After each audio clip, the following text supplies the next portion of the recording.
不开玩笑，美团闪购马上就到，感谢30分钟好货到手的美团闪购冠名播出。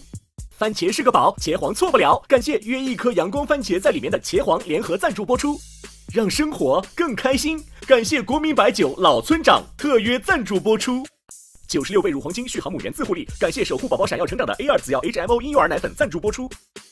找回状态，脉动回来，感谢随时随地帮你 call back 好状态的脉动行业赞助播出。聊天吃乐事，分享更快乐，本节目由片片薄脆乐事不停的乐事赞助播出。真好笑，真有机，本节目由3方认证真有机的海天有机赞助播出。节目现在进行到第2赛段了，我们第2轮有一个主题，脱口秀是你的矛还是你的盾？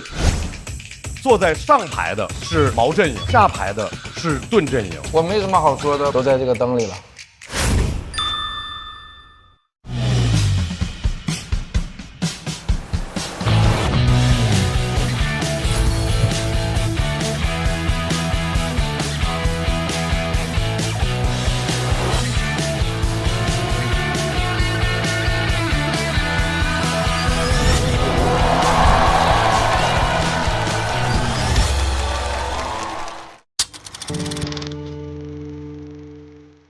焦虑的时候或者难受的时候，梦见曾经那些跟你一起玩的小朋友还在欺负你，他们就说红包丢了，就一口咬定就是我偷的。为什么有一个还不错的学历，但是还是要经历这些困难？他说我一个女孩子不能走外八字。这个小伙子长得挺清秀的呀，怎么穿成这样？节目刚播的时候，好多人讲我是太子啊，质疑我富二代装穷。他比你好这么多，你是不是眼红啊？脱口秀是我重新看待我所经历的痛苦的方式。管住你的嘴，再迈开你的腿，离我远一点。我是相当的当面一套背后一套。那要怎么？为什么要承认？可不可以不承认？他要去指出来，他要去提出来，他要把这个事儿让大家都知道。能防守住已经非常好了。再遇到那些难过的事情，我第一反应居然是素材来了，用喜剧的方式去解读。我们在这里面可以自由地表述我自己的想法。我能用脱口秀来构建一个幻想的世界，女性在这个世界里的地位是完全不一样的。脱口秀对我来说更偏向于矛，是矛，是矛，是矛。以话筒为矛，刺破生活中的那些荒唐的地方。我希望有一天我能像弓箭一样，咻那样射出去。是我叩问自己和叩问世界的一把长枪。我是真诚的吗？我是好笑的吗？我的段子是有意义的吗？不尖锐，但是我觉得它也是可以扎到深处的。我想象里它可以扎穿地球。是我的盾，是盾，是盾，是盾。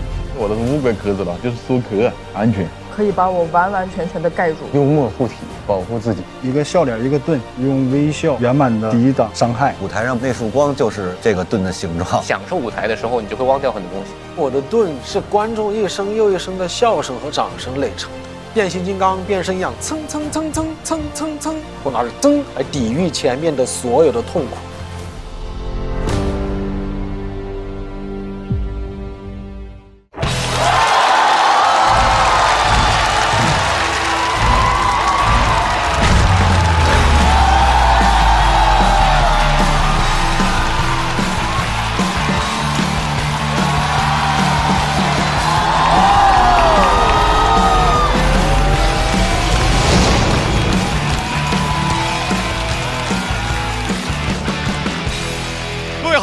来到由美团闪购冠名播出的《脱口秀和他的朋友们》第2季，欢迎大家！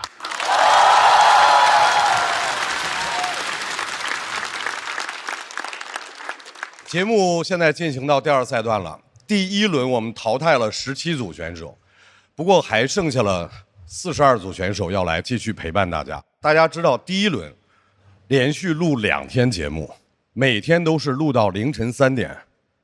我这个年纪。年过50旬，真的巨大的考验。平时这个时间，真的睡了一觉都醒了，半夜起夜了。你们真的不知道，一天看10几个小时的脱口秀很恐怖，会笑死。其实说实话，59组演员确实多了，对不对？观众看的会很累，但是这演员吧，你如果要是不要。又很怕对面的节目要，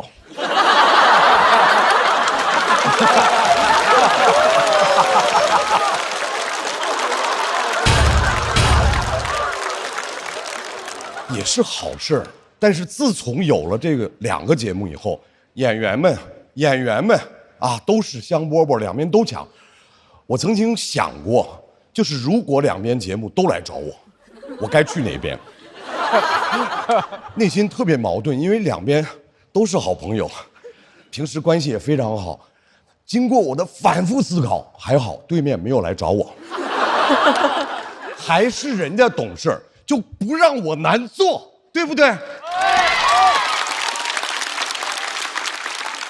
而且就在这种情况下，还有网友说：“哎呀，一看到主持人是张绍刚，就不想看这个节目。”大可不必，不要因为我错过这么多优秀的演员，对吧？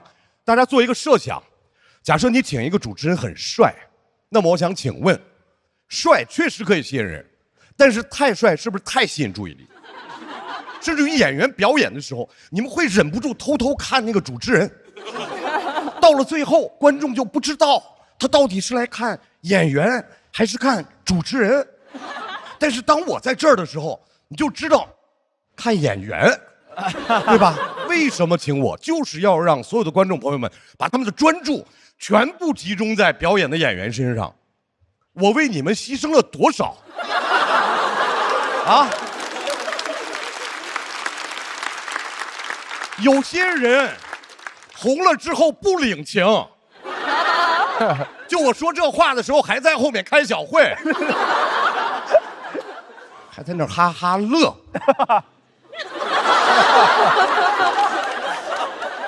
所以各位朋友，大家不要把我当主持人，你就把我当一个工具人。在这节目里面，QQ，我说工具人，你用那么使劲的点头吗，朋友？就我在这个节目里面的功能 ，QQ 流程啊，说赛制啊，念口播啊，再承担一些没有人愿意承担的工作啊。比如经常就有演员问我说：“张老师，我稿子不知道怎么开头，我能骂骂你吗？”我说：“你不是知道怎么开吗？”所以我跟你讲，各位，在这个节目里提我好使。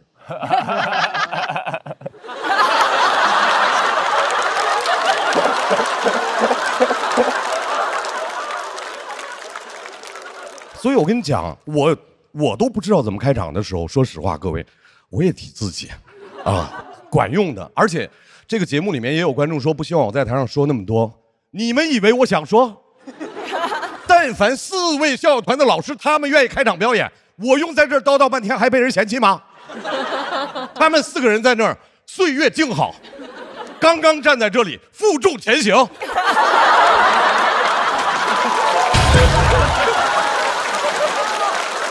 对不对？然后我在这儿讲着的时候还要安慰自己，同时我的右边还有冷嘲热讽的哈哈声啊！我知道大家想看4位校友团的老师，是不是？是。比如，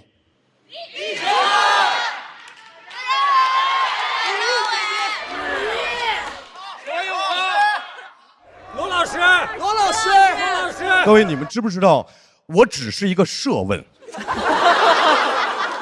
你们真的就能做到呼喊他们4个人的名字，完全不提我，这样真的很伤人，朋友们。所以我也不说了，好吧？但是我现在告诉你们一件事儿算是一个小小的噩耗吧。接下来一整季都是我开场。好。罗老师，还是得您在这儿掌控大局，是吧？就是得有全局观，不用怕哈，开个玩笑，不用当真。我就是个工具人。节目组呢经常 PUA 我说你很重要。我要是再年轻30岁，我可能就会信。但是我知道我其实一点都不重要，我连拍灯的权利都没有。我在这儿说话的时候会被人打断，和有人哈哈哈没关系。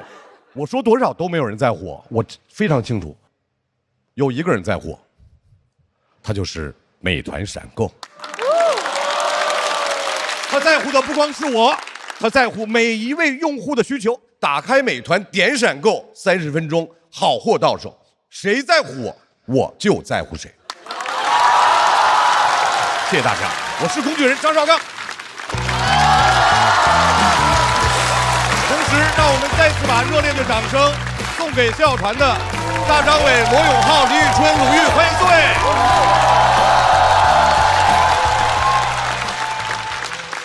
想问春春一个问题，因为春春原本呢说的是陪我们一阵儿，哎，结果现在呢变成了要陪我们一季。哇，太开心啦！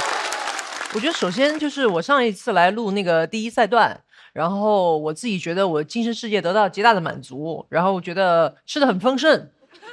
这是最直接的感受。然后我回去之后呢，很多天我其实都在回味这个段子里面的一些梗。然后今年我感觉到所有的脱口秀的演员风格也非常的多元，也很不一样。谁会最后得冠军是一个不知道的事儿。我就挺想在这个夏天陪伴大家，然后来等待这一个时刻。再次热烈的掌声，欢迎春春。哎，大老师太厉害了！上次说给你们这个校友团起名字，现在春春。那太好了，太开心了。比如我们之前各位不知道啊，因为我们是 LLD， 就是鲁豫、罗永浩和我们是 LLD， 就是啦啦队。然后呢，我们春春来了之后，也是 LLDC 呀，DC 邓超怎么样？叫 LL 来了邓超。然后没，咱们可以叫啦啦长队，是不是？咱们希望咱们那个脱口秀能够越办越长，长春永远都是春天。好嘞，然后。我们还要欢迎一直陪伴着所有演员，以及给整个的创作带来无穷活力的编剧老师们的代表博洋、海源、袅袅3弟，欢迎4位。坐在他们身后的是来自全国各地的脱口秀俱乐部的各位主理人，欢迎大家。然后2楼来自全国的喜爱脱口秀的代表们，欢迎你们。我们第2轮有一个主题。脱口秀是你的矛还是你的盾啊？在这个主题下呢，因为还剩42组，就由42组演员进行了选择。坐在上排的是矛阵营，坐在下排的是盾阵营。大国手，你为什么会选择矛阵营？你是一个很平和的人。我是觉得谁会选盾呀？用脱口秀做自己的盾，太脆了吧？行业没了，盾就没了。对，而且我觉得人不能把外在的东西当做自己的盾。我用脱口秀当矛，我自己就是盾。特别好，特别好。广智，你为什么选择了脱口秀是你的盾？刚刚大国手老师说的，我没怎么听懂。我觉得从创作上来讲，可能我们作为盾的选手是，我们很少看不惯这个世界。都是别人可能看不惯我们，对我们造成一些伤害，我们进行一些反击之类的。但我觉得这个矛和盾也没有那么绝对吧，可能就是选矛的朋友们，他们内心也是有非常柔软的一面的，就能听得出来，我们盾说话就是温暖且窝囊，就是反正就希望大家能平等的支持，就是每一个朋友吧。谢谢大家，谢谢大家。好，4位校友团的朋友，你们觉得他是你的矛还是盾？其实我来之前，我觉得应该是盾。因为我觉得我的性格呀，然后我喜欢那些东西啊，包括表达的方式啊，我觉得好像都是比较被动型一点的，所以更像一个盾的一个状态。后来我在观看的过程当中，他们讲的一些比较犀利的段子、比较犀利的观点的时候，我发现，哎，我好像又有一些反弹盾的一种状态，所以我觉得好像也有这样一些比较锋利的时刻。反正我觉得脱口秀应该是矛。因为脱毛效果特别好，是不是？什么玩意儿？然后但是我个人认为盾也肯定是有可能的，因为能够让对快乐更加敏感，对悲哀更迟钝一点，是不是？然后我今天希望各位毛的朋友都能够炸毛，好不好？都能够炸起来。盾的朋友都能够扭起来，牛盾，好不好啊？都是棒棒的。所以现在我给大家介绍一下第2赛段的比赛规则。现在矛阵营是20组，盾阵营是22组，人多的阵营率先表演。演员表演过程当中，现场的朋友们可以随时拍灯。如果票数大于等于290票，那么这位朋友将直接晋级；如果小于290票，就要暂时不公布票数，并且开启抢麦。另一方阵营的还没有出场的演员随时抢麦。如果抢麦的超过1个人，就进入到反选。如果没有人挑战，将从对方阵营当中随机挑选1位和他进行 PK。PK 结束以后，票数高的朋友晋级，票数低的朋友待定。如果2个人平票，并且票数都高于200票，双双晋级。如果双方的票数都低于或者等于200票，那么双方全部都进入待定。本轮 PK 胜出演员所在阵营将继续派出演员来进行表演。如果一方的阵营选手提前赛完了，我们就开启冲榜赛。剩下的所有没有表演的选手将按照顺序轮流表演，争夺最后进入到下一赛段的晋级名额。本赛段42组选手，30个晋级名额，票数最低的12位将在本轮结束之后告别这个舞台。所有表演结束之后，哪一个阵营晋级的演员人数多，那么这个阵营将获胜。获胜阵营的演员将在下一赛段获得优先的选择权。我们首先打头阵的应该是盾阵营啊，这个阵营的出场顺序他们自己已经定好了。第一位上场的演员，他主动承担起了开场的任务，脱口秀的承重墙呼兰。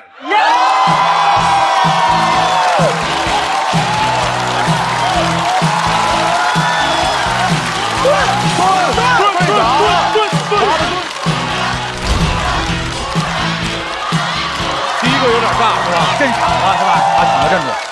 大家好，我是呼兰。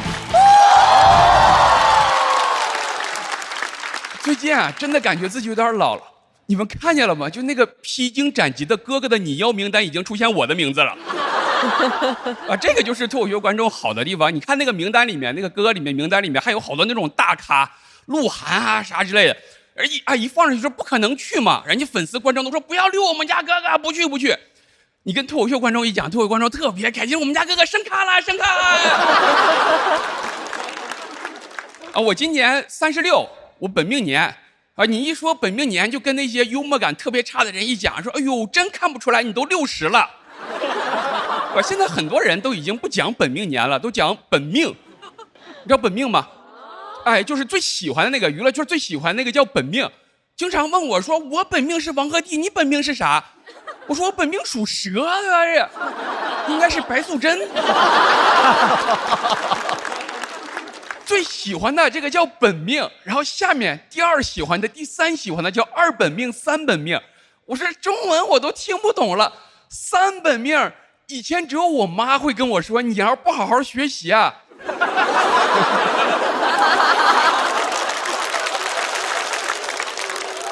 而且我觉得36岁这个本命年是最迷信的一个本命年。啊，你这24岁的时候，你想想看，天不怕地不怕，什么坎不坎的，这24岁正是出事的好年纪。36岁，我早就把那个红秋裤给穿上了。你别管好使不好使，就勿以善小而不为。啊，我周围36岁的这些人，每人一条红秋裤，穿得整整齐齐的。红秋裤就是36岁人的拉布布。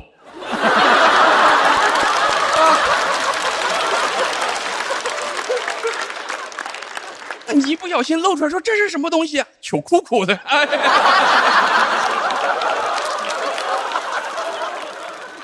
现在说法太多了。你看本命年这一年叫太岁，前面还有什么犯太岁、冲太岁，连着好几年。到年里面你们也知道有什么水逆、地磁暴，所以说这一年里面需要自己努力的时间并不多。我还挺努力的，我不光穿红秋裤，我还去那个寺庙里面去。你们现在如果去寺庙的话，你经常能看到寺庙里面有4个字叫莫向外求。看到我经常莫向外求，他的意思就是说，哎呀，你求人不如求己，啊，你自己是最重要的，莫向外求。但特别奇怪的是，他虽然写着莫向外求，你们看那个寺庙都有那个法物流通处，你经常要买一个开过光的绳啊、串啊，排3-4个小时也买不着。后来我想明白了，人家那个意思是莫向外求，就在这儿求。对吧？就在这儿求就好了，买完再走，外面容易买着假的。其实那个地方不能说买，求请。他跟我说这个东西叫结缘，你要在那个地方说这东西怎么买呀？是没人会理你的。你说这东西怎么结缘？他告诉你花钱可以结缘。我看吧，不是那个红绳啊，我就看那红绳挺好的，跟我说1个28，2个56，3个84。我说来3个吧，结果我一算84除3就是28。我说我这要数学不好，差点都被你骗了。本来我进来的时候我还想，我说你这是大乘佛法呀，还是小乘佛法？原来是小学乘法，你知道是？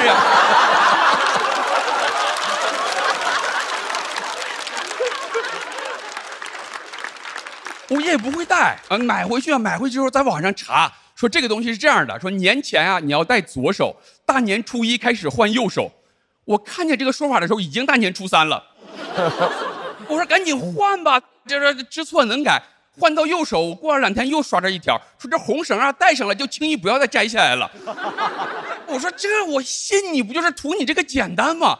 整这么麻烦，我都不如自己好好工作了。而且我今年36，我属蛇，然后我还碰着个师傅，他说你属蛇呢，你今年最好离塔都远一点。他说离塔都远一点。我说还离塔远一点，我是不是得离葫芦娃也远一点？所以说我上这个节目，我心里就特别慌，因为我们这个节目叫脱口秀和塔的朋友们。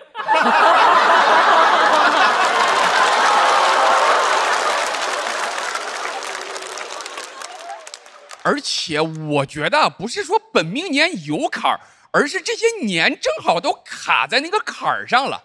不是给你算一算嘛？你想想看，12岁的时候正好是小升初，是吧？24是毕业找工作，36是被裁了继续找工作，48是孩子12了开始小升初了。哎呀，我做了好多事情啊！本命年没办法，过年期间跟我说还得躲春，你们刷着吗？我好多人都第1年刷到说要躲春，我是当天刷着的。我说你不告诉我都让我躲过去了吧你告诉我干啥？你不告诉我就不惦记。就像过年期间，我妈还跟我说，她说咱们回老家呀，别跟你哥说你姑生病了。我说你不说我都不知道我姑生病了。你别告诉我，你告诉我我还得惦记。过了一会儿我又问我妈，我说我到底哪个姑生病了？我一共4个姑呢。我妈说你不是不想知道吗？我说我总得知道不告诉哪个哥嘛，对吧？这样。然后躲春他当时说的特别细，他说那个是当天晚上立春晚上9点到11点，他说你哪儿都不能去，就在屋里面关好了门，自己在那边待着。他说他不让你上街是因为上街容易碰到跟你属相相冲的人。什么跟属蛇的相冲？属鸡的跟属蛇的相冲。他说因为属鸡的容易把属蛇的给叼走。我说怎么能做到这么迷信又唯物主义的？哎呀！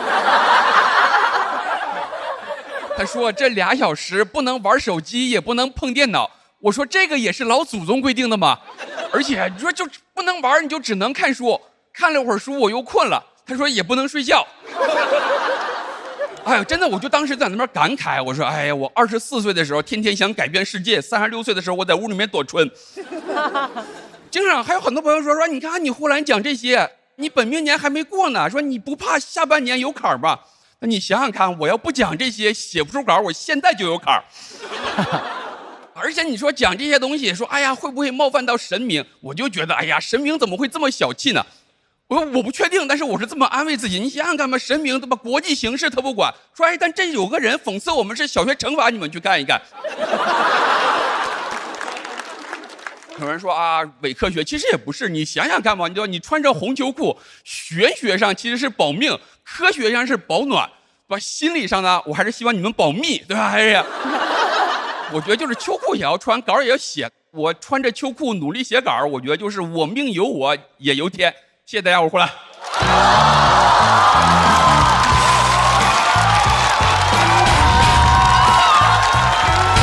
来，出来，索票通道开启。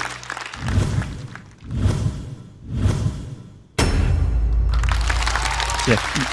不然你要去参加乘风破浪的哥哥还行，对，唱什么呼兰之间天昏地暗。重点是在于真的那个名单里有你啊，有我啊，那个还放出来了。第一次放出来的时候我还说呢，我说咱们辟个谣吧啊，辟完谣也没人理我。第2次又放出来了，我说咱这个这么没名吗？辟完谣也没用。第2次还有，就前2天还有那个你要名单里还有。哦，看上你说唱了，是吧？说唱界的老妹，不得不说他的技巧有些巧妙。看我做一下，给我掉。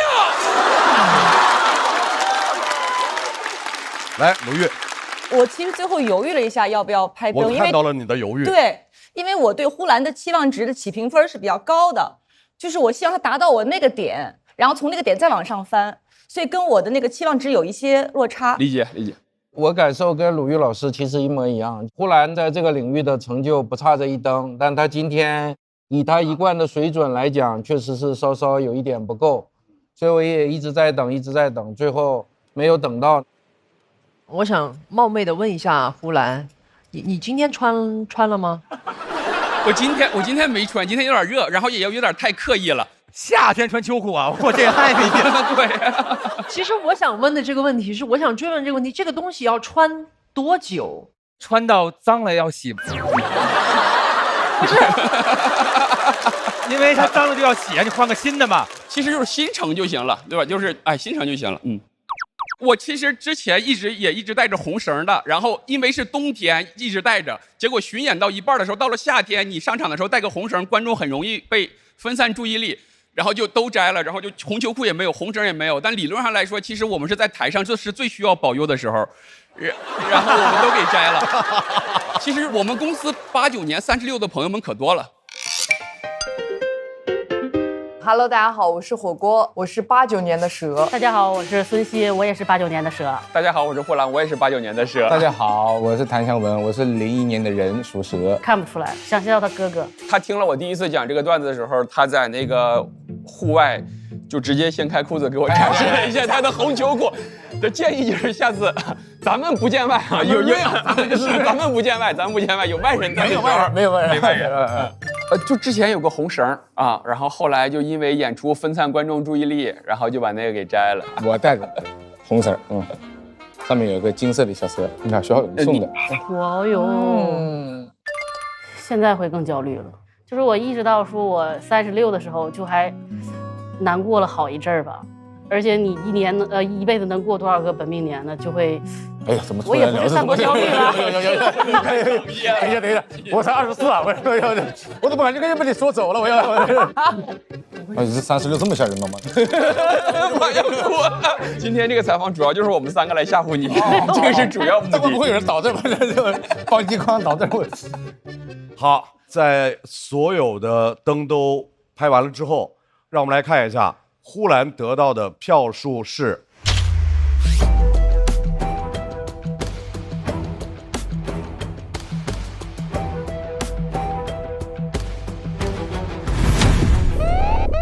呼兰没有超过290票，所以现在要开启抢麦。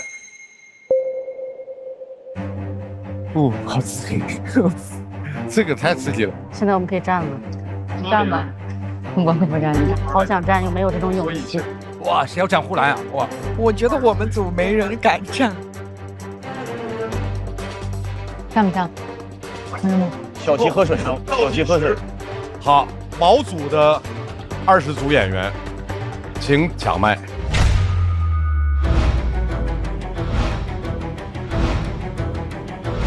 哇，大鼓手！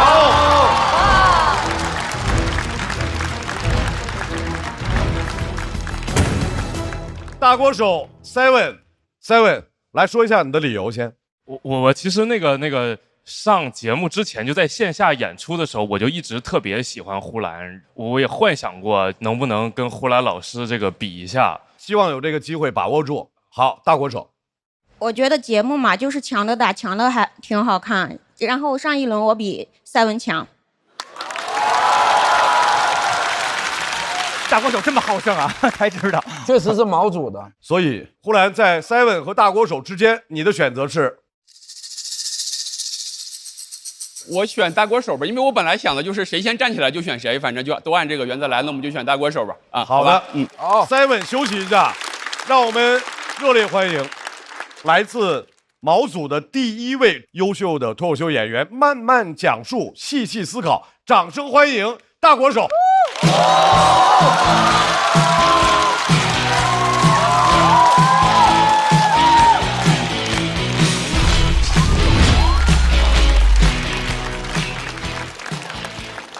嗨，大家好，我是大锅手。去年讲我男朋友骑我摩托车出了车祸，我也没钱，就纠结保人还是保车。当时很担心节目播出后网友骂我不是人，但没想到他们骂我不清醒，骂我恋爱脑。我想保人就是恋爱脑吗？那怎么才算清醒？怎么才不算恋爱脑？我得先修车，再骑着车撞死我男朋友。交警来了，问我是不是喝多了，我说没有，我现在特别的清醒。问我是不是车主，我说不是，我是大女主。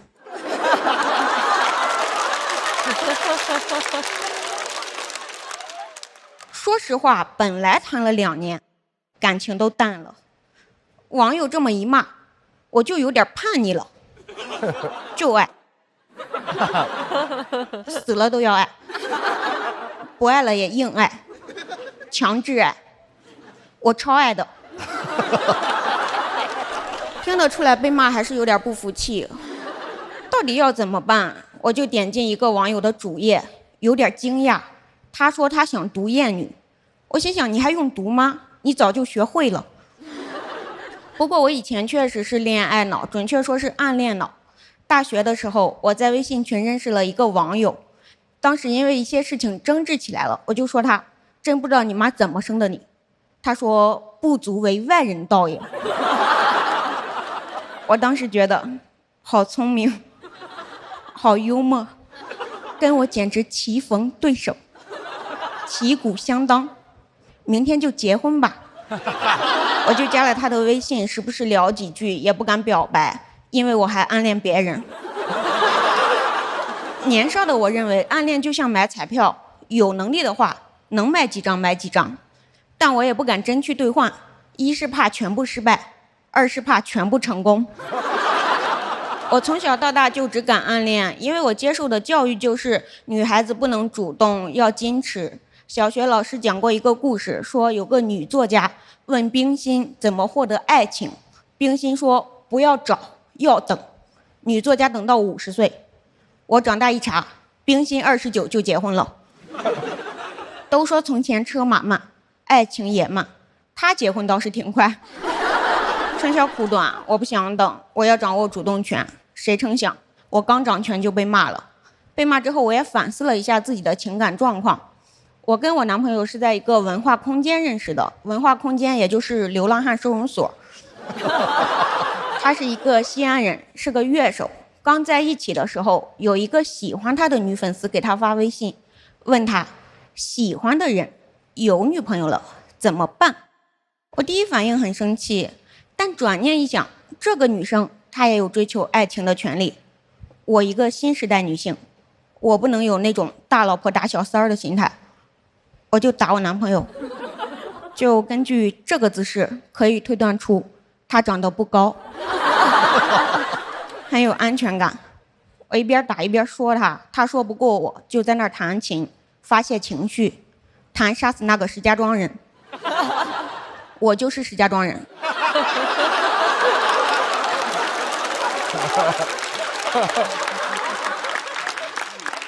都给我气笑了。我问他你要怎么杀，他说他要回家派兵马俑打我。真的很幼稚的一个男的，对吧？但没办法，我一个绝望的直女，谈恋爱只能两害相权取其轻，要么找个男的，要么不找。我不能不找，我抗拒不了。我一个成年人，每天又苦又累，又穷又饿，我需要爱呀。就连没谈恋爱的时候，我都爱了好几个。我认为我很清醒，但现在一些网友就是认为女人不结婚不谈恋爱才算清醒。那按这个逻辑，最清醒的人是灭绝师太，他自己不谈恋爱，也不让别人谈恋爱。他的徒弟纪晓芙爱上了杨逍，灭绝就让纪晓芙去杀了杨逍。纪晓芙不干，灭绝一掌把纪晓芙给打死了。这也太清醒了，清醒死了。所以现在有人问我情感状况，我都要观察一下他的反应，再决定下一句。如果他露出那种鄙夷的神色，我就赶紧说哎呀哎呀，我就是玩玩而已。做女人真的很难，以前要我矜持，后来又说女人要掌握主动权，我主动了又说不能谈恋爱。我就感觉旧的规训还没打破，新的规训已经建立了。我都不是跟不上时代，我就是跟不上规训，每天活得提心吊胆的，不知道明天和灭绝哪个先来，感觉灭绝明天就来。我理解有人批评恋爱脑是害怕女生在情感中被剥削嘛，但辱骂不是正确的方式呀。恋爱脑之所以会通过无底线的付出来换取爱情，就是因为缺爱。所以你真为他好的话，你别骂他，你爱他，你比她男朋友更爱他，你爱醒他。他一个成年人，每天又苦又累，又穷又饿，他需要爱呀。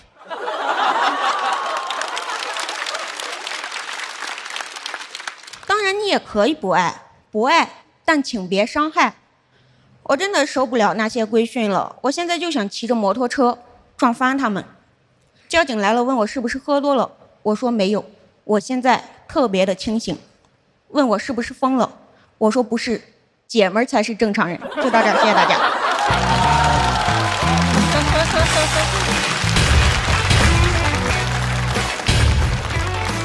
大国手锁票通道开启。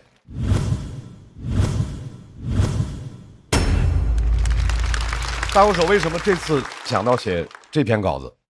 因为其实去年我觉得主要是这个被骂的理由很不符合逻辑，就很荒谬。然后本来开始的时候也想写这个会不会就是更激发网友的怒气，但是我想算了，就写自己真实的东西嘛。因为我还是想真实的做自己，做自己不一定会有人爱你，但一定会有人恨你。但这就是生活嘛。就现在我们很多女孩一个新的困境，就是男生会特别坦然的说啊，我就是恋爱脑，恋爱太美好了。但是当你问我这个问题，作为女性，我就会本能的说，我不能说，这样显得我不够先进。所以我觉得大国手就恰恰说明了这个问题，就是我们打破了很多旧的规训，但是又有了新的规训。好，谢谢陆毅了。罗老师没有拍灯。我从上一届就开始特别喜欢大国手，但他上一届是1轮就回去了吧，第二轮回去了啊，所以我特别怕去年的情况又上演。你这个表达我是很喜欢的，但是梗的密度啊和这些有一点欠缺。反正我因为被赋予了所谓大局观，所以就没拍，但是我特别怕你第2轮就回去，希望不会。希望不会。我是觉得大国手反正就是他看起来瘦瘦小小的，但是确实像他选的这个阵营一样，他像一个毛，然后他有一种悠悠的一种锋利感。所以我觉得其实人生就是自己的一种体验和经验的累积，不管是不是所谓的恋爱脑，但是我觉得都是应该由自己去感受的。谢谢春春老师，我就很好奇，因为我对成熟女性的经验会很好奇，我就很好奇春春是不是恋爱脑。我不知道，其实我没那么，我应该没有那么的，我感觉，因为我得好好想想这个问题。有爱音乐、爱一切，这世上一切都可以爱，是不是？我说可以的。那大老师，你是恋爱脑吗？我太是了，太是按摩好吗？然后呢，就是重点什么玩意儿？我觉得说别人恋爱脑的人，首先没有脑。就是恋爱这么美的一件事情，为什么会说它该来就来了，过于盲目呢？对不对？因为真的很珍贵，为爱一个人，因为这个全世界有那么多人，7、8、10亿人吧，然后你只是别人看上去的其中之一，但是有一个人觉得你是唯一，哇，那是多美的一件事儿。所以我觉得这个恋爱脑这件事儿，其实我一直是反对的，就这个说法，就这种说法，我特别想听一下袅袅老师。大国手能有这么直接的观点表达，我觉得是挺惊喜的，因为我觉得针对一些话题有更多的讨论，其实是一种我们能讲的东西更丰富了的体现。然后我觉得我也和大国手有差不多的感受，好像经常周围的人以一种管理的方式来表达他的爱，但可能我们作为一个人来说，更需要的是一种关怀和关注。再次感谢大国手给我们带来的精彩表演，谢谢。同时我们也要请呼兰回到舞台，来看一下呼兰和大国手他们的票数分别是。相信呼兰哥。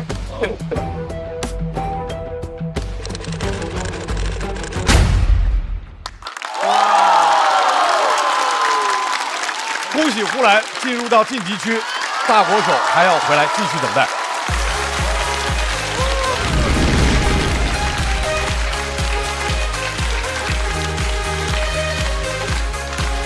没事，你真的太棒了，你太棒了，小老师太棒了，你太棒了啊！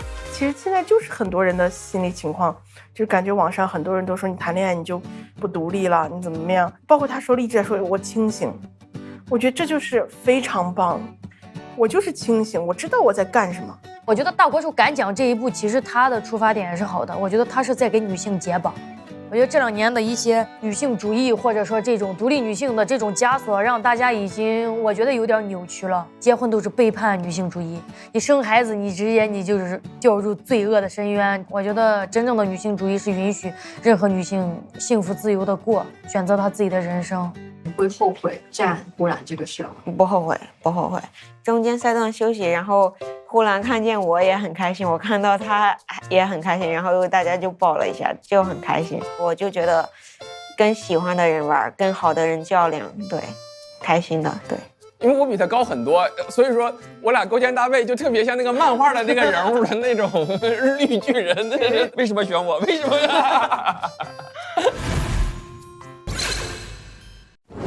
所以我们现在盾阵营要派出下一位表演的演员。这位朋友在上一轮比赛的过程当中跟我们分享了他外包工作的经历，现在对职场他仍然有话要说，掌声有请侯志远。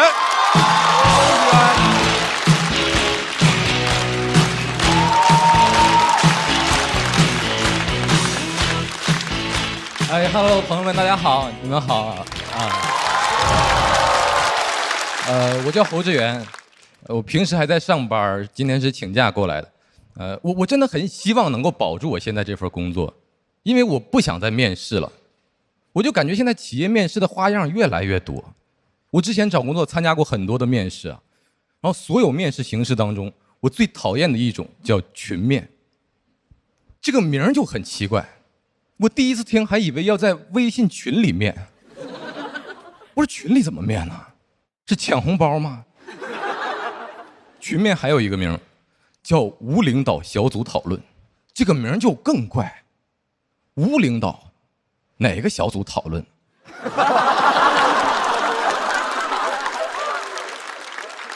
哎，朋友们，我不知道你们啊，反正我们无领导基本都是讨论领导。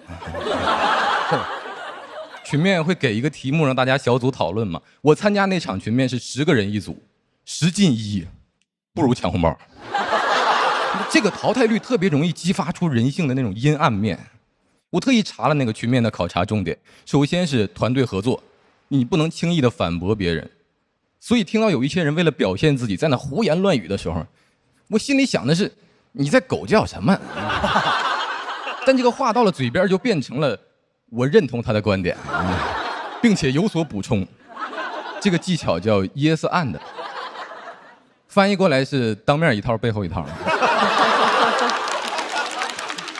其次就是领导力也很关键，所以整个面试过程中大家表现出来的是我要积极融入这个团队，心里想的都是我要尽快接管这个团队。什么无领导小组讨论，我领导小组讨论，场面很乱，就特别像一群狗在抢一个骨头。我群面最怕碰到的就是那种特别急于表现自己的队友。当时我们还在会议室里等面试官来，我旁边那哥们儿表现欲就已经憋不住了，凑过来问我说：“哎，小侯，你是哪个学校毕业的？”我说：“哪个学校？”我说：“咱都群面来了，哥们儿，都是来当狗的，怎么你就非得问我的品种？”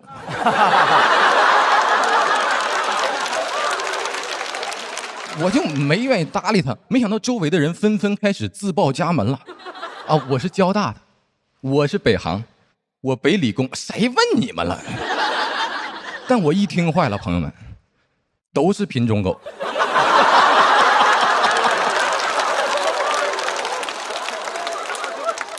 就我一个2本土狗啊！提问那哥们儿更狠，清华的。我说这里怎么还有狼啊？这里。就这个狼哥最能显，问完学校又开始问我们的实习经历，我是越听越难受。他们都在大企业里边实习过，朋友们，我是在东北一个县城里上的大学，我们那儿就没有什么实习的概念，最多叫勤工俭学。我也是那天才知道，提前实习是中华民族的传统美德。因为孔子说过啊，要学而时习之。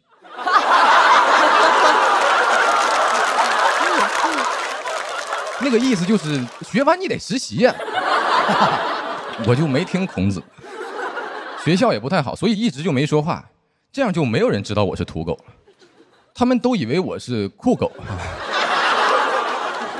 那个面试官来了才是正式的自我介绍，哎呦，场面就更乱了，人人都想被面试官记住，所以普通的介绍就根本没法被记住。但有一个同学的自我介绍啊，令我终生难忘。他说：“我希望用3种颜色来介绍我自己。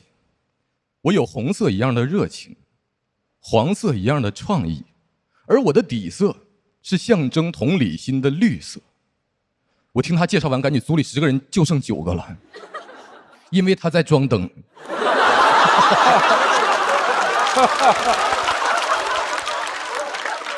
他装的还是那种交通灯。他介绍完，全场都安静了，都被他的热情镇住了，谁也不敢动。红灯亮了。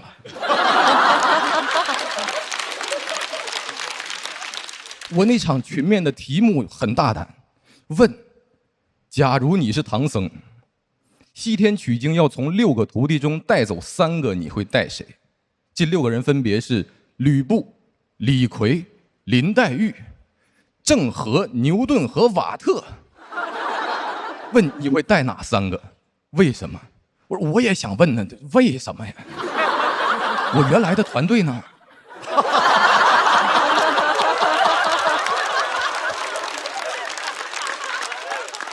我猴哥呢？关键这帮人都不是一个系统的呀。那怎么取经队伍现在还在借调的了吗？啊，我是唐僧，你们是选调僧是吧？这题咋答？哎，狼哥都沉默了，交通灯也受挫了，他那个代表创意的黄灯都停止闪烁了。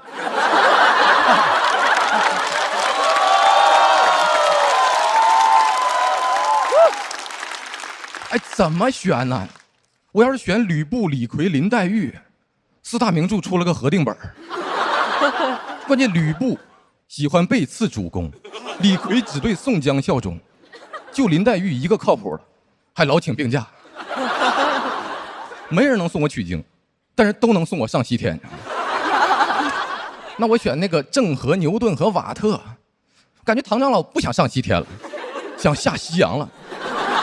给郑和配2个大发明家，我就感觉大航海时代要开始了。我们开着蒸汽机船直奔大雷音寺，然后如来佛祖亲自封我为海贼王。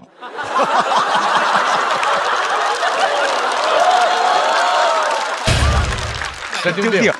我这6个徒弟真是非常优秀，真的是很难选，所以我们讨论决定让他们6个先群面。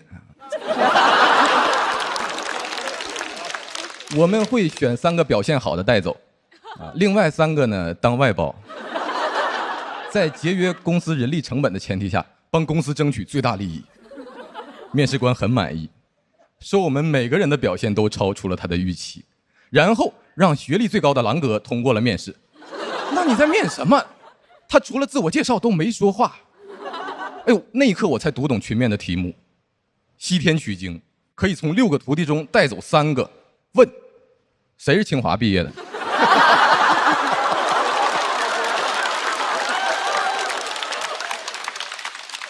群面参与多了，我能力没有任何的提升，我道德水平直线上升。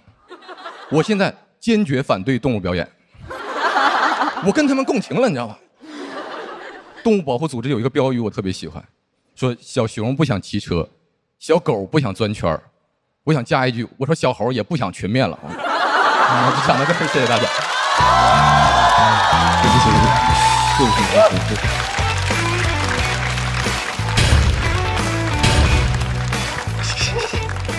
来，侯志远的锁票通道。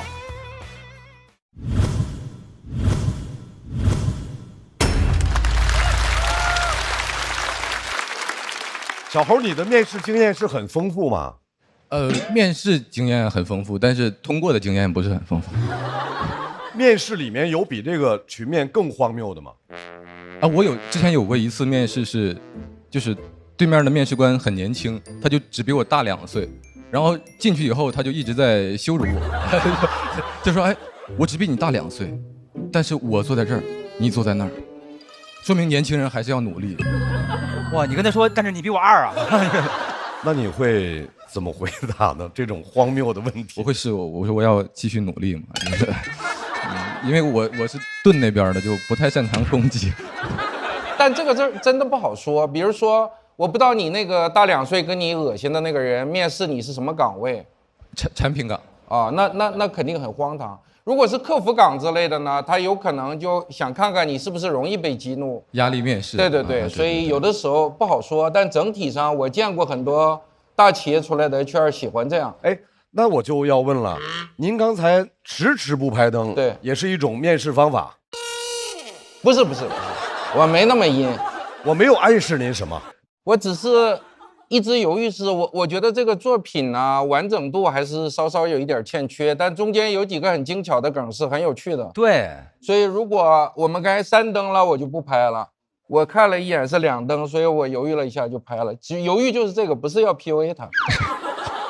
春春觉得哪个让你印象深？我第一个是那个学而时习之，然后但是我最喜欢的是那个他说唐僧的6个徒弟，然后这6个人因为实在太混乱了，所以我觉得这一段的这个设计会让这个群面的这种荒唐感更加的充足，被放大。对，他有一种特别温和的那种刀，你知道吧？对，你听他说话特安静，但是他里头力量特别足，而且都倍儿狠。而且职场话题都讲烂了，他每次都能讲出新意来，对，这个特别可贵。谢谢。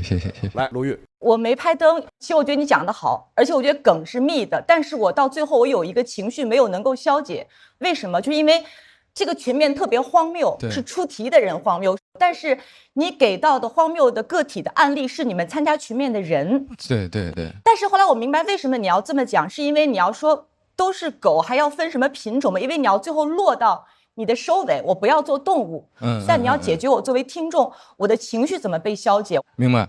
这个其实我之前包括跟编剧老师、跟朋友聊都有提过这个问题，就是我只提出了这个对我困难的场景，但是我没有反击它，我没有消解到这个情绪。但实际的情况就是我在那当了一圈动物，我没有反击，我就回家了。我就回去等面试通知，然后他还不给我通知，这个难受的情绪就是那样了，我消解不掉那些东西。所以我最后其实就选择把它留在那儿，就是这个是我的情绪感受。对，留在那里不看了。我们来看一下小猴在他的这轮表演之后，他得的这个票数，请看，教团的灯30票，最后的票数是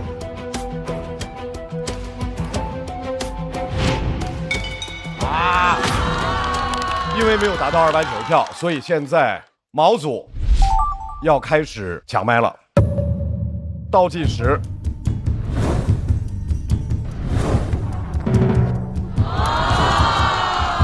，2位，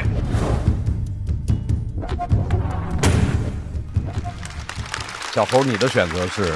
那我选王颖吧。选择的是王颖。这位演员不怎么爱笑，但是很容易笑里藏刀。掌声欢迎王颖。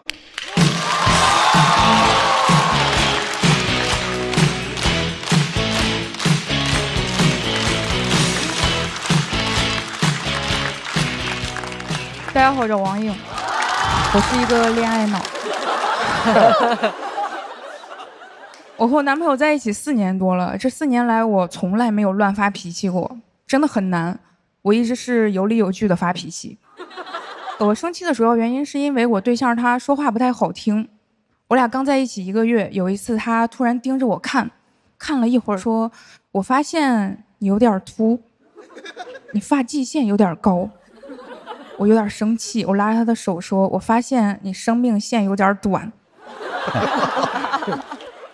他发现我生气就会找理由，一般都是。这不就是个玩笑吗？怎么还生气啊？你们听一下，这叫玩笑吗？这叫实话。他发现开玩笑这个借口不能平息我的怒火，他就会问：“那你想怎么样？”真的每次听到这个问题，我就更生气了。我想怎么样？我想时间回到10分钟之前，你看我的时候，我跟你说，你看个头看。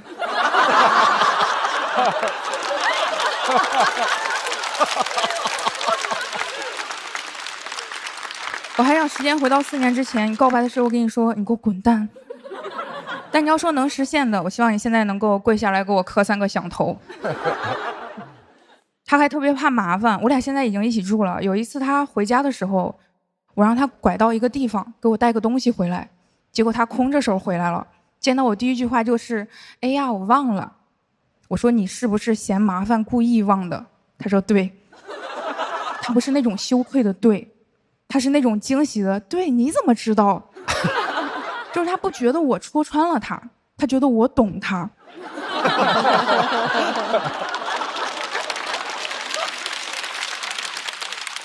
在怕麻烦这一点上，我最受不了的就是有时候吵完架，我想复盘一下，不要因为同样的原因老吵架。他觉得复盘太麻烦了，世上没有什么事儿是一句俏皮话解决不了的，如果有，那就是这句话不够俏皮。我因为这个真的有点苦恼啊。后来和一个男生聊天，那个男生说他也特别害怕这个过程，他每次和女朋友复盘的时候，心里想的都是，如果你现在给我一个嘴巴子能解决这个事儿，那你就打。我听完之后真的豁然开朗，他女朋友解决不了，我能啊。后来有一次我和男朋友吵完架，我就跟他说，你要是真不想聊一下这个事情，我现在可以给你一个嘴巴子。我对象在那儿想了半天，说我觉得有些事情咱还是得聊清楚。我真的因为各种原因骂他，有次他就受不了，说咱有话能不能好好说，你别老骂我。我说你搞清楚，我不是能好好说话非要骂你，我其实是想弄死你，但是只骂你。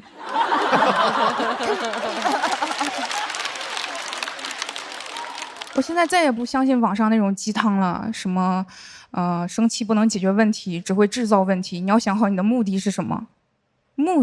我的目的就是制造问题。我也不太能理解以前那种教女生谈恋爱或者经营婚姻的建议啊，我真的做不到。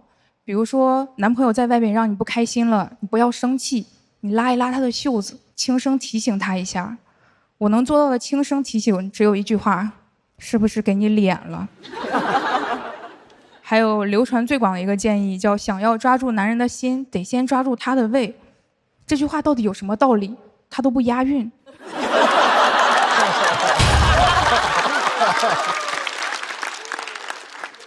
你要是真不想让一个男人离开你，你抓住他的胃有什么用啊？你得抓住他的把柄。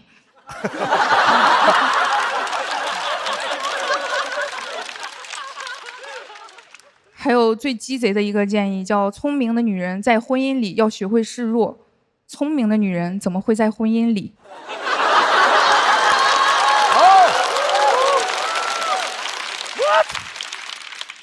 而且以我对上一辈婚姻的观察，女生千万不能示弱，因为女生示弱了，男的会当真，他不会觉得你人真好，他只会觉得我真厉害。这句话就叫，这个定律就叫，男人像弹簧，你弱他就狂。这种押韵的话才有道理。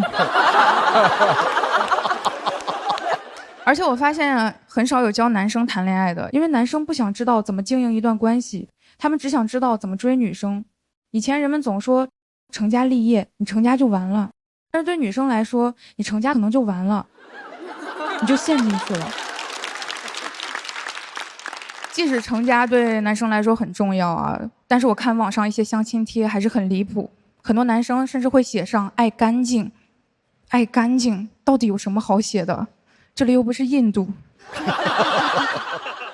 你写爱干净，我也不知道真的假的，你都不如直接写一个会喘气儿。虽然吐槽了这么多，其实我在恋爱里也有付出多的时候。我家是我家务做的多一些，我能理解我男朋友啊，因为他单身的时候没有那么多家务。我俩刚同居的时候，我让他把阳台晾的衣服收一下，他问我为什么要收，他说你穿的时候直接去拿呀。还有让他把脏衣服扔到脏衣篓里，他也问我脏衣服最后都要进洗衣机，为什么还要再进脏衣篓？他真的把我问住了。我有一种感觉，好像不是我发现了家务，是我发明了家务。我我后来想到怎么回答他，我说那人最后都要进骨灰盒，为什么还要买房？他想了一下说有道理啊，听你的，咱以后不买房。我就讲到这里，谢谢大家。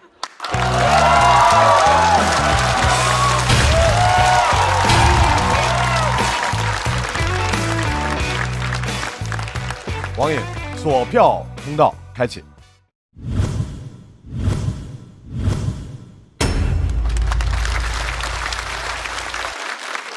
大老师拍灯的点非常奇怪。你说抓住男人的心就要抓住他的胃，这句话特别没有道理，因为他不押韵。大老师就拍了，哎，他永远都是这种点上，奇奇怪怪的。来，理由是，没有理由，有理由拍这干嘛？就是觉得我要拍了，因为他那个瞬间是在于这句话不讲理，他这梗也不讲理，双重不讲理就是我的理，你明白吧？就是我喜欢这种不讲理的不讲理，但是你又琢磨这话吧，好像也对，就是那劲儿特别好玩。然后我觉得给我一种冲动，我就要拍这事儿啊。哎，那有什么回忆就特别好玩吗？就跟你说的那种，那个气乐了。给我气乐了，啊、有一个他在听电台，我让他小点声啊，他说他说话声音大，关我什么事儿？那你乐完了就消气儿了，还是乐完了又揍了他一顿？我边乐边揍。所以我感觉他不是呛儿，他是真的，他是真的在说这个话。是的，所以这个事情才是一个很好笑的事情。对，那我觉得我好幸运，我也嘴欠极了，平时。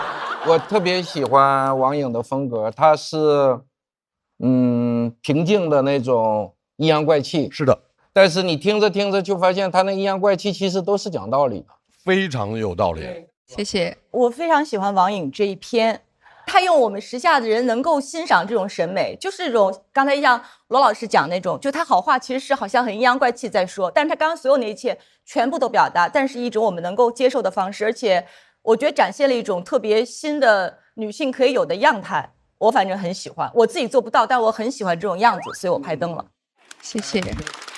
其实我们要非常感谢我们所有的脱口秀演员的表演，包括刚才在王颖表演之后大家的这个讨论。当一段脱口秀让你开始拿自己做参照物的时候，那个时候说明这就是一段优秀的脱口秀表演。再次把掌声送给王颖，感谢，谢谢。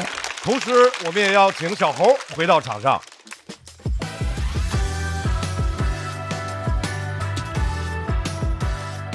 我们笑团给出来的票数，两位应该是一样的。那么在现场的所有观众朋友的投票结束之后，侯志远和王颖他们两个人最终的票数是。哇，这么高，很高啊！恭喜侯志远顺利的晋级了下一轮。王颖要在待定区继续等待。小猴有一个在台上特别青春男大的一种感觉，我觉得小猴生活中应该就是一个很情绪稳定的人，他这个性格应该挺招人喜欢的。但他明明已经进入社会，被工作摧残过吧？你现在在干嘛？在写周报，因为我比较拖延，然后2点要开周会。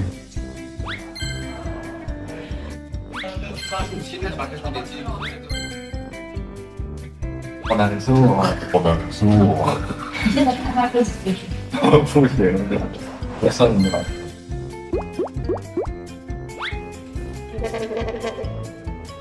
你的会开完了吗？没有，我还在等他。我在家等他睡。我觉得我是流动的牛马。流动的牛马。马上要派出来表演的还是盾阵营。盾阵营的这一组现在有新身份了，人家让我们欢迎春晚喜剧演员徐浩伦、谭湘文。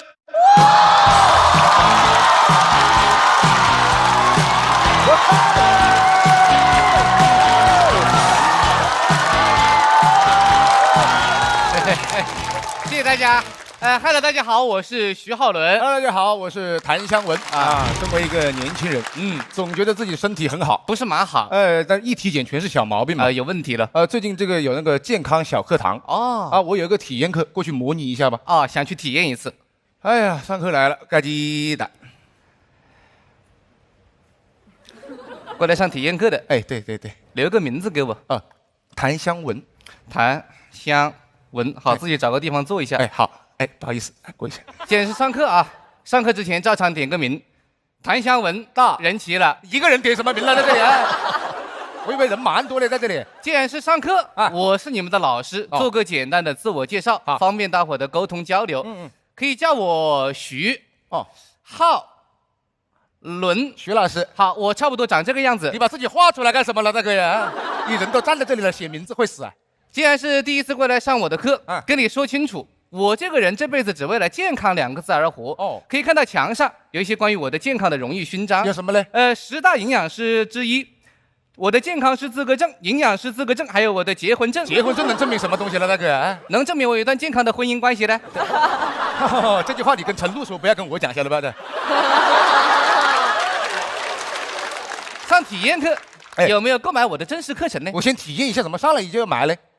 因为我一眼就能看出你的毛病了。我有什么毛病了？昨天晚上是不是熬夜了？没有，没熬，没有。那眼睛里怎么会有血丝呢？熬了，到底熬没熬？熬了，熬没熬？熬了，熬没熬？熬哎呀哎呀呀！有毛病啊你是？通灵妈呀你是？熬夜这么开心干什么？熬夜游在这里？几点睡的？4、5点，4、5点睡的。几点起的？8、9点。只睡那么一点点时间。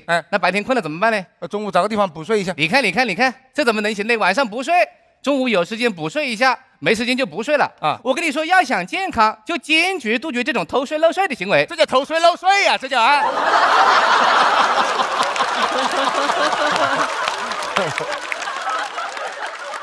这上升的太快了吧！我本来只是睡觉时间有问题，现在上升到我人品有问题了。你是不是还有一个问题啊？有点脊柱侧弯吧？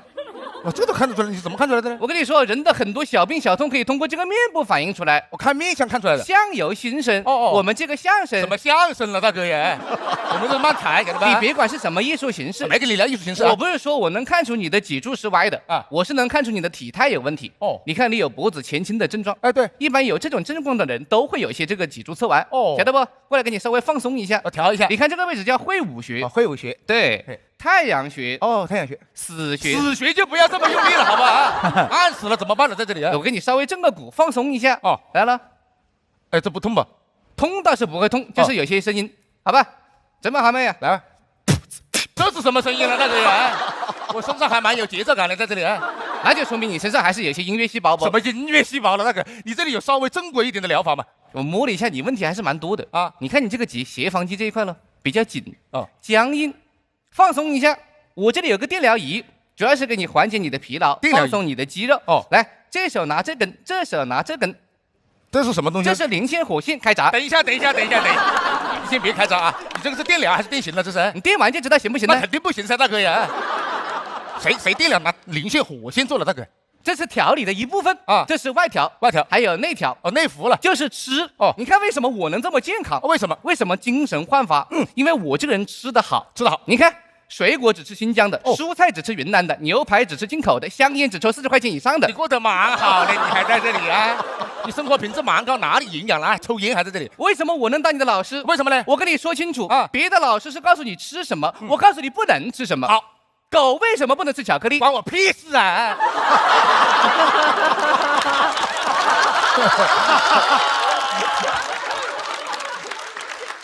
我不想知道狗不能吃什么，我想知道我不能吃什么。你不能吃狗，本来也不吃狗，晓得吧？我告诉你，要想健康啊，跟你说，要想气色好，没什么黑眼圈，回去以后记住3个东西。什么？苹果、香蕉、光子嫩肤。光子嫩肤是什么东西了啊？光子嫩肤是什么东西？问你了，大哥呀！吃的蛮好的，来了个项目，怎么回事了？这你问我就不如问古人啊！你看古书上面有记载，说什么？民以食为天。《论语》里面有这么一句话：吾十有5而志于学。对，你身为一个男性，30而立，40不惑，50知天，60岁差不多你就走了。谁60岁走了啊？我凭什么60岁走了？你手上拿的生死簿啊，那是60岁，也叫做螺丝之年，花甲之年。你神经吧你是啊？你花甲粉跟螺蛳粉吃串了是吧？你是在这里啊？花甲粉是海鲜，螺蛳是广西的，我晓得是广西的嘞。反正60是花甲之年，60是花甲之年，对对对，70古稀之年，80什么什么，90什么什么。你看着看着你也不会啊，上面写了嘞。80也叫做耄耋之年，耄耋之年，对，是什么意思呢？耄耋应该是句湖南的方言。就说你这个身体要是不好好调理，到80岁这年，你这个人就耄耋了。你耄耋了，晓得吗？啊，你全家耄耋了嘞，是神经啊你是。耄耋。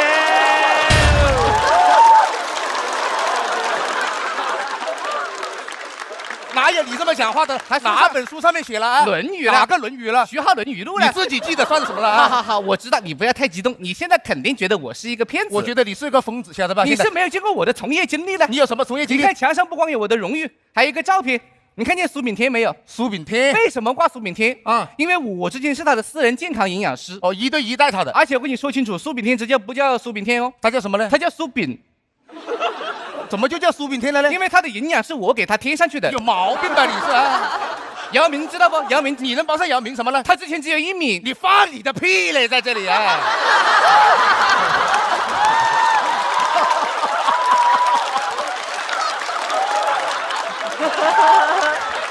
那怎么可能呢？我这里有，你怎么可能只有1米嘛？我这里有照片呢。你光拍腿就肯定只有1米了，大哥。不是光拍腿，他之前只有腿没有上半身。鬼来了，晓得吧？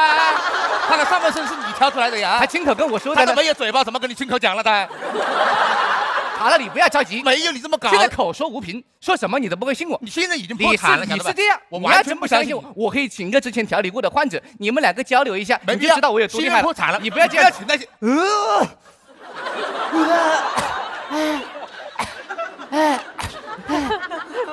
你确定这调好了啊？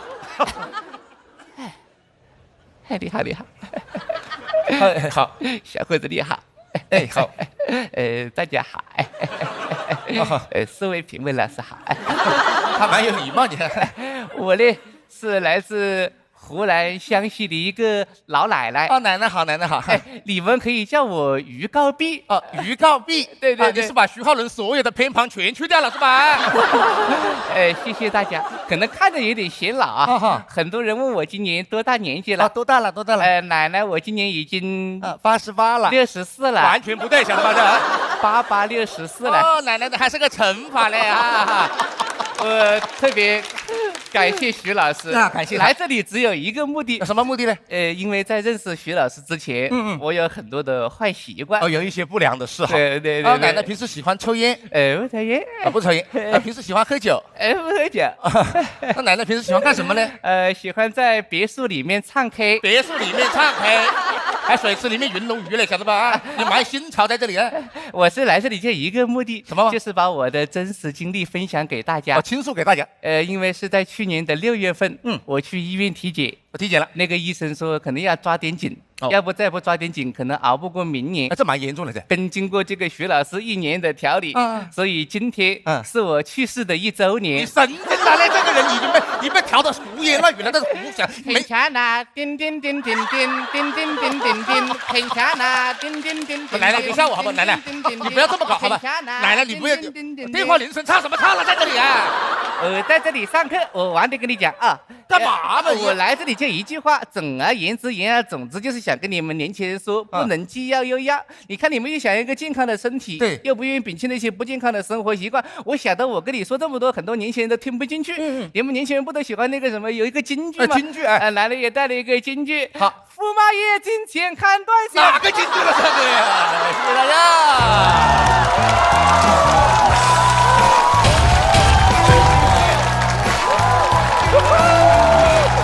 290以上了。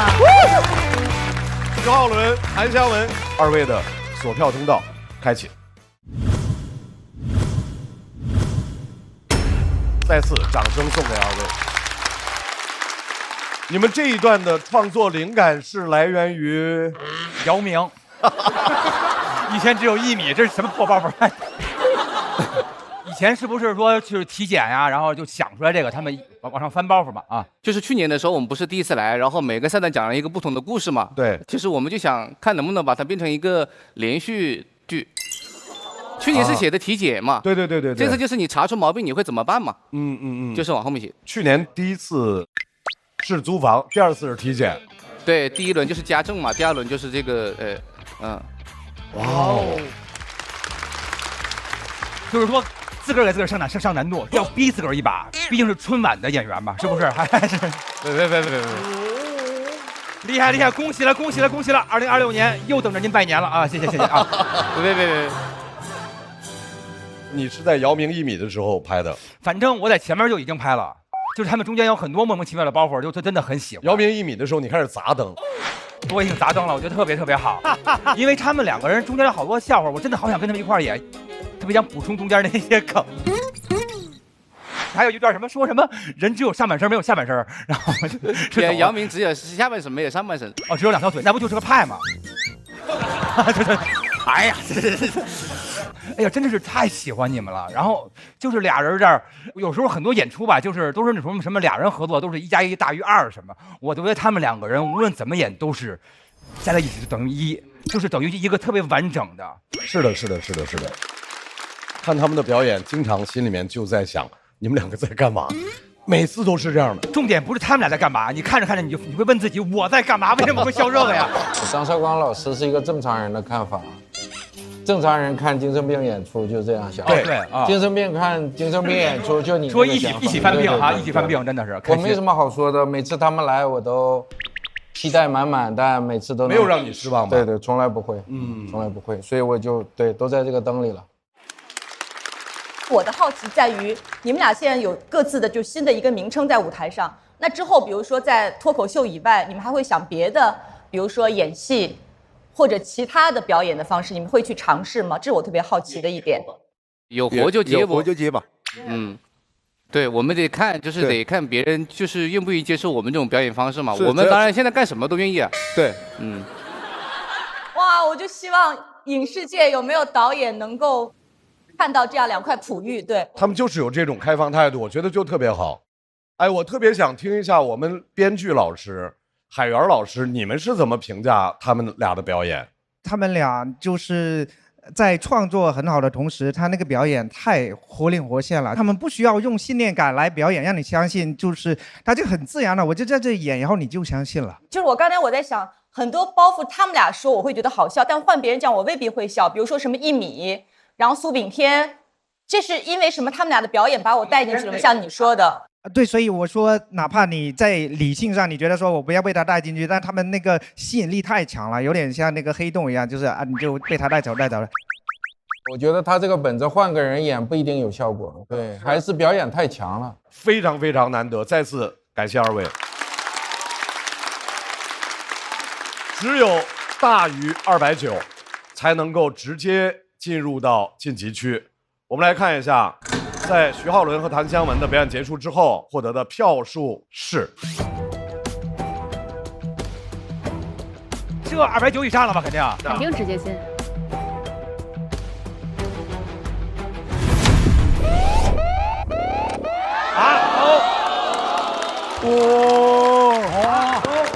这么严格吗？这么严格吗？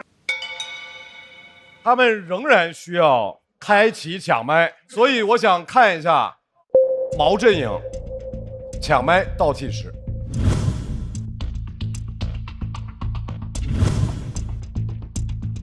太吓人了！干大哥。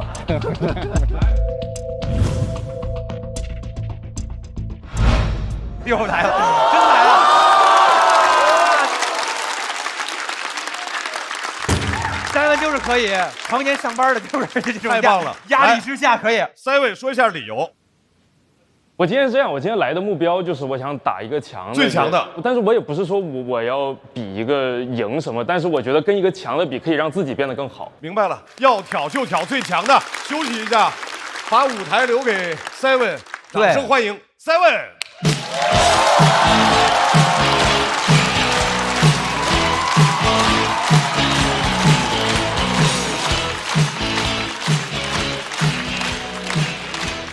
大家好，我是 Simon。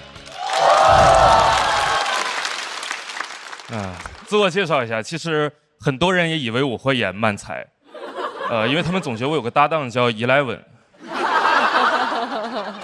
我们就上来说，大家好，我们是一个便利店漫才组合，我是 Seven， 我是 Eleven， 我们是全家。啊，不要为我感到紧张，徐浩伦和谭湘文很厉害，而我拥有一份国企的工作。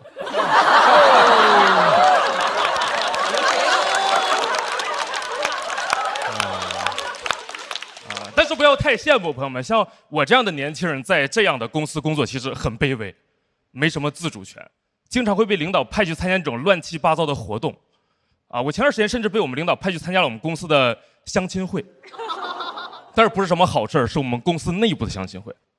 什么意思？就是你有机会把你的同事变成你的恋人，很没有边界感的组合。啊，每天刚说完拜拜同事，回家又再见爱人了。啊，我真的不想去，我觉得很尴尬的设定。我领导让我去当托儿，让我去配评人数，我确实感受真挺尴尬的。需要玩一些非常尴尬的破冰游戏。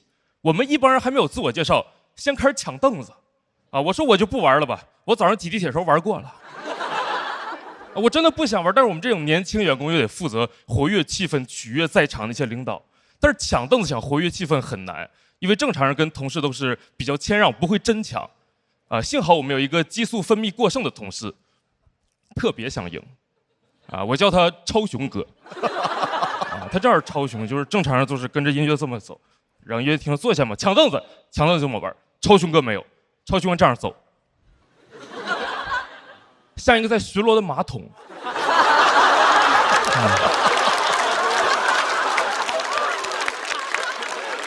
真的抢不过他，在那抢着抢着，凳子没坐上，我坐马桶上了。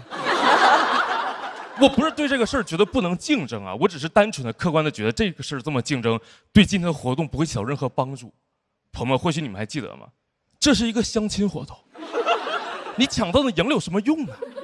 对吧？不会有任何女同事看了他英勇表现之后说：“啊，天哪，啊，他是大屁股王，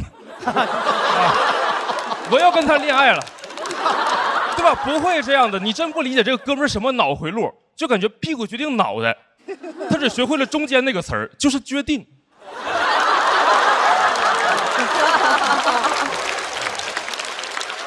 我对抢凳子没什么兴趣，朋友们，真的，坦诚的说，我现在最重要的事情是在公司抢回自己的尊严，这是一个很切实的问题，就是年轻人上班会有个切实的困扰，就是年轻，很多人会不尊重你。我之前对接一个项目，我和客户在线上聊得非常好，他说我特别专业，什么都听我的，线下发现我年轻之后，就开始装听不见我说话。我们在同一个会议室里，他问这个项目需要做多久，我说30天，王总。然后奇妙的事情就发生了。在我说完这句话的一瞬间，王总聋了，他没有任何反应，又问了一遍，说这个都多少天？我以为他是岁数大听不清，我正要抬高音量，我旁边那个秃顶同事重复了一遍30天。王总说啊，那行。我当时就明白了，他不是岁数大听不清，他是只能听清岁数大的。我那个同事跟我一样大。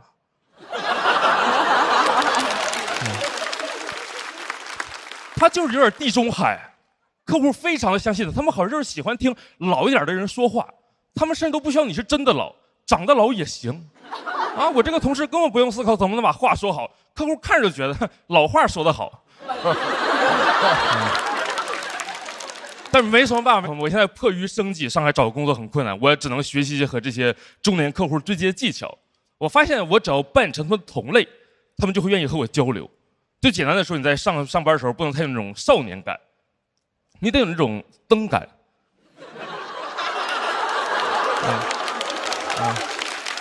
就你上来千万不要说啊，你好，王总，我是小七，不要这样，青涩、稚嫩，一听就是小孩，没人会听你说话。你进那个会议室应该发出第一声就应该是，就这一声之后，客户心里你至少长5岁，然后看见你有个茶杯了吗？不要喝，吹他，又能大几岁。我现在甚至开始改变自己的穿搭了，可能今天穿的比较休闲，录节目嘛。但是我平时在公司的 dress code 就是冰丝短袖。冰丝短袖。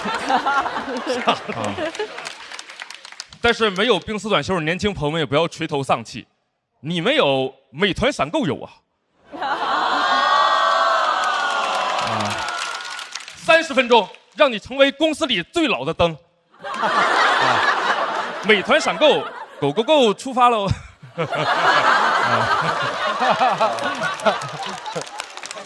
但是光会这些还不够，我除了这些，甚至还学会了一些经典的对白桥段，比如回忆我的当年。虽然我都没有当年，我正当年了。但是我现在就是零针起手。我们中午开完会，客户问我想吃点啥，话说一半都没有说完，说戚老师您今天，我说我能有今天呢？特别的好用。我真也没有想过我会为了显老花这么多时间精力来研究但是我最近已经不想再假装自己老成了，因为我发现这些事情只能骗那种就是你第一次、第二次见的客户。就公司里那些知道你年轻的人，该不尊重你还是不尊重你。我们公司有一个岁数比我大很多的同事，我们平时叫他超雄哥。他就是我每次跟他一起开会，他就会让我给整个屋子人沏茶。我不爱沏茶，我上10几年学了，我计算机硕士，我上班不是为了给他沏茶的。我现在就是他只要让我给他沏茶，我就给他沏这个世界上最浓的茶，我让他睡不着觉。希望他晚上睁眼睛看天的时候可以明白，他今天中午喝的不是红茶，是我这个硬茶。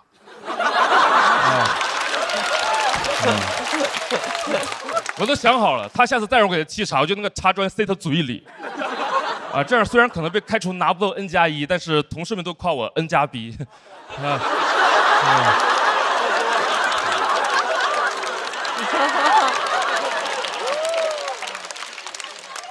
但是这些其实都是我幻想的，我还是一个比较软弱的人，我现在只敢那种委婉的拒绝他。但是对于我自己来说也是进步了。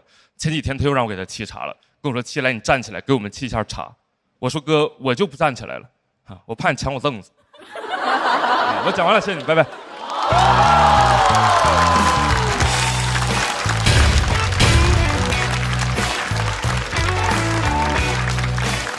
Seven 的索票通道开启。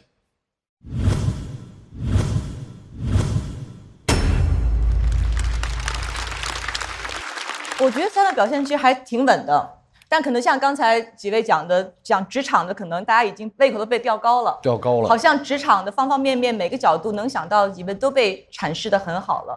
可能Seven他切入的角度，我会在想，他们那些表现是因为你年轻，还是因为他们认为年轻背后代表着某种权利的缺失？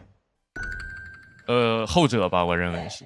我其实也很焦虑，我有在想说，我要不要写一个，就是因为我也会有很多生活的内容，我平时其实是有内容储备的，我只是，真切的觉得，因为我的年龄嘛，我会觉得这个是我当下所处的一个最显著的困境。既然我困境是这样的，我觉得我就讲这个就好了。我觉得特别棒啊，因为首先能够打漫才兄弟这个盾，哇，这个毛真的不容易，毛不易啊。所以那个冰丝短袖是为了体现一种沉稳吗？对对，体现凉快，主要是也是啊。再问你今年多大？再问你今年多大？我第一次见Seven，我以为他跟呼兰一样大，但是很多朋友说他是小呼兰，我还不理解，他应该不比呼兰小吧？我觉得他跟呼兰同岁，像89的吧。第一次见Seven，我第一感觉是我的同龄人，就是差不多，因为他还穿了个那种格子衬衫，那玩意儿太显岁数了，那我就觉得就是中年人不容易。觉得他应该30左右吧，30出头吧，应该就是。后来是有一天我们一起吃饭，他说是99的，我说你比我大还是比我小？我当时特别紧张，因为我也是99的，他要是比我小，我就破防了。Seven，你今年多大？我99，我26岁，我26。他99年的26。然后 Seven 很有勇气挑战了徐浩伦和谭湘文，来，二位回到台上。在徐浩伦、谭湘文和 Seven 的表演全部结束之后，我们看一下他们获得的票数是。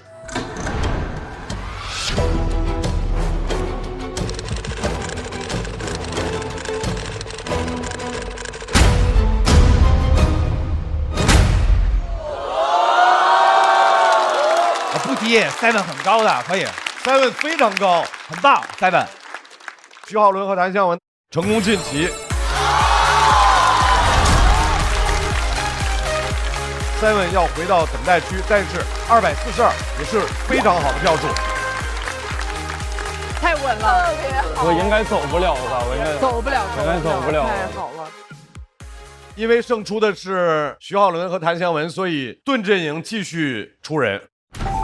马上盾阵营要出的这位，在去年大家看到他进入到了美妆赛道，今年呢他又换了耳麦式的表演，希望在接下来他能够给我们带来更多新的舞台风格。掌声欢迎贾浩。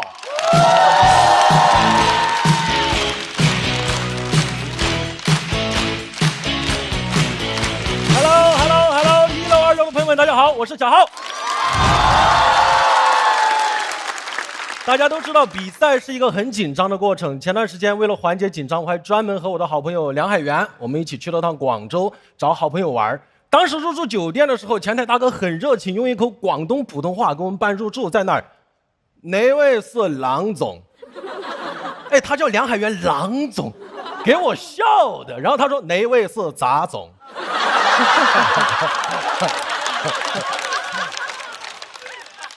你就看着那个笑容从我脸上转移到了海源脸上，那一刻海笑了。哎，我当时急中生智，我是郎总，我马上站住了郎总的位置，我才是最会抢凳子的大屁股王。哎，我当时甚至在想，我要跟我爸一起来玩，那也太好笑了，大杂总和小杂总。当然，我爸最近肯定没空干这个事情。我告诉你，我爸最近在忙什么？他每天生活重心就是在微博上面搜我的名字，给所有关于我的帖子控评。但很多关于我的帖子本来就没有评论，你们有给空评控过评吗？很多帖子下面就我爸一个人在那儿，浩哥真棒。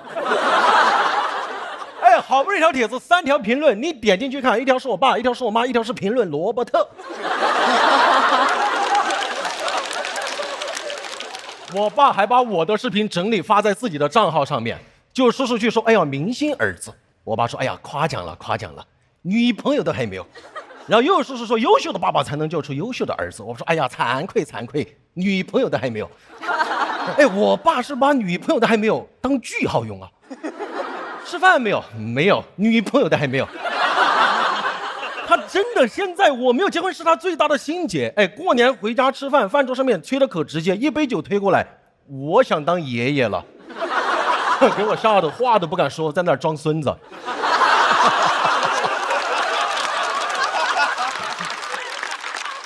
哎，酒喝的越多，说话越不靠谱。说你必须得在上海买房，家里可以支持你，因为你必须要结婚。我就给我爸说了一下上海的平均房价，他说那你必须要结婚。我甚至给我爸科普了一下江浙沪的平均彩礼标准。我爸那天喝多了，丧心病狂说我们可以不要彩礼。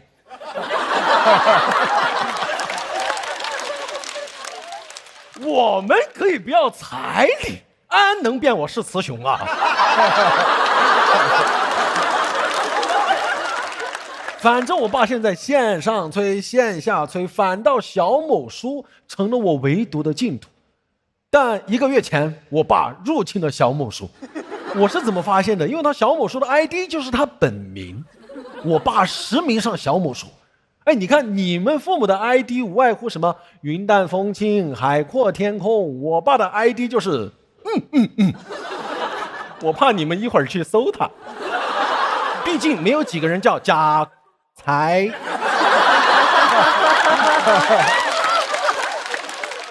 哎，但其实只需要你在 report 里边写上贾浩2个字，不用你搜他，他会搜你。就像钓鱼一样，你丢下2个字贾浩，过一会儿就是收到一句浩哥真棒。还运营小某书，各种发帖子。前段时间我妈妈过生日嘛，她就发条小某书，标题是祝老婆60岁生日快乐，封面放的是我穿泳装的照片。我发誓没有吹牛，封面放的是我穿泳装尾波冲浪的照片。你们有在自己父母主页擦过边吗？你说他懂互联网吧，他实名上网；你说他不懂吧，他知道什么照片有流量。哎，老婆60岁生日快乐，为什么放我的照片啊？后来果然就有人说啊，贾浩60了。然后就有人说，重点不是有人叫他老婆吗？后面就开始有人诋毁了，说妈一开始看到化妆我就觉得不对劲了。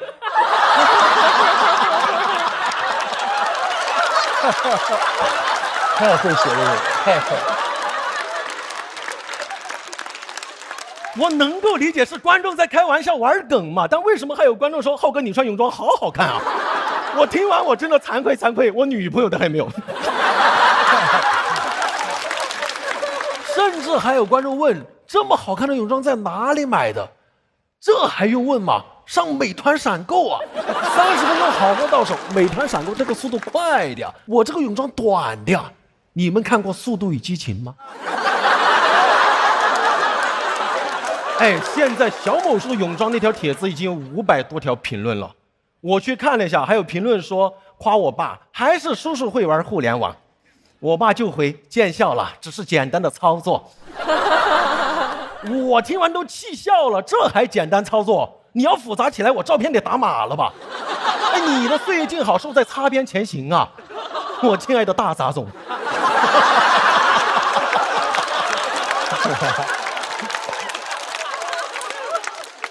我爸真的各种骚操作，还教我说粉丝对你这么好，有空把粉丝们邀请到家里来吃饭。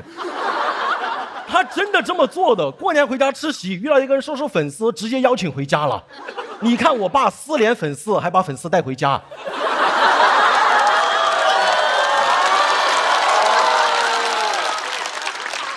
如果这个事情爆出来，我希望父母行为不要上升到本人啊。我当然知道这都是父母的爱。最后我想给大家分享一个前几天发生的消息，我妈也入驻小某书了，还找我要了一些照片。我去看了一下她主页，她现在什么都没发，但我知道她蓄势待发。她刚起号，她还在养号，但她没有用自己的名字，她养的还是个假号。不要去搜她，因为我妈妈的 ID 叫假号的妈妈。谢谢大家，我好，谢谢。这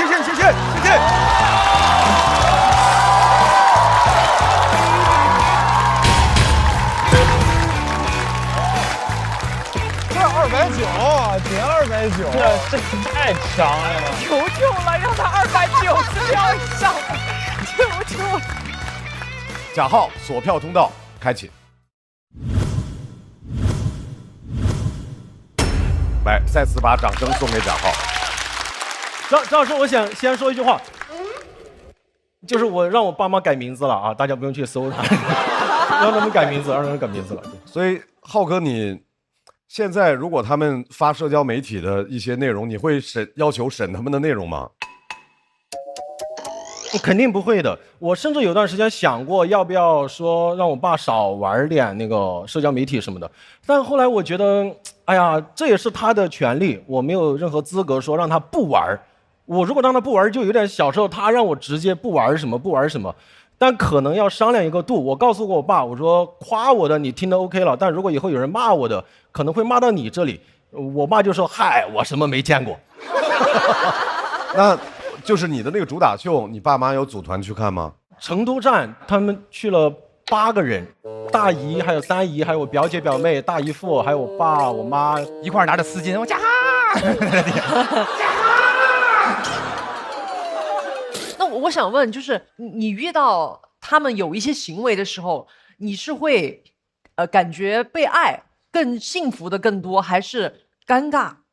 我觉得幸福占70%左右，有30%是尴尬。比方说那个泳装的照片，我第一眼看到的时候，我心想我赶紧删了吧。那怎么办呢？但后来我爸告诉我说，哎呀，我就不会把那个首页调好嘛。他说你看我无意之间给你提供了一个段子，你都不感谢我。就他是这样的，对。那我觉得我的感受跟你是类似的，因为我爸爸妈妈，尤其是我妈，她干过一些让我觉得很匪夷所思，但是比如说她有一天我回家的时候，我发现家里面有一个我的易拉宝啊，就是同等身高的易拉宝在家里面。他是在哪儿收回来的？对，他就是觉得他不能够把它放在外面，他得要拿回来。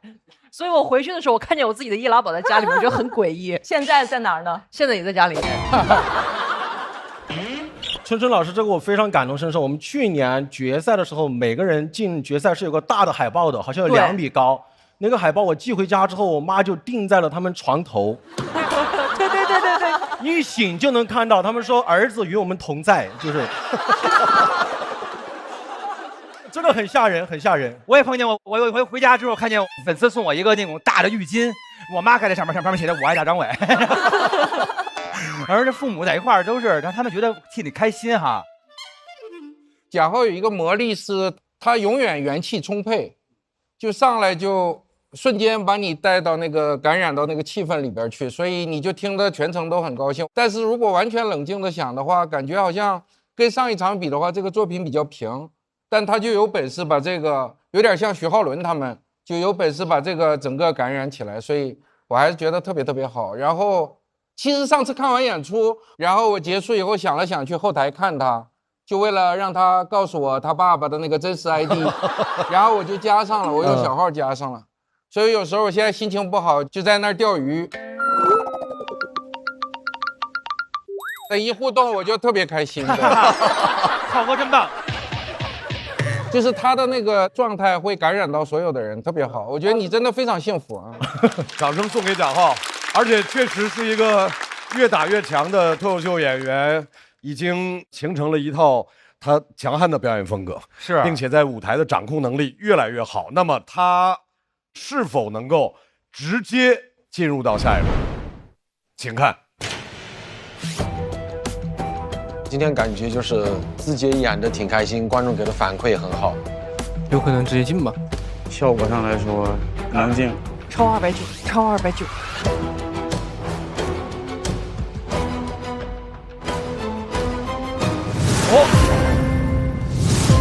哦，过了哦，贾浩厉害啊，厉害，直接晋级。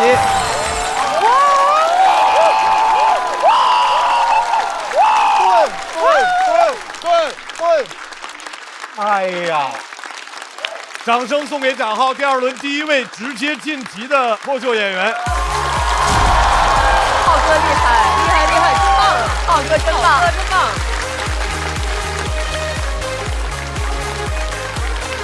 我天哪！可这也太狠了！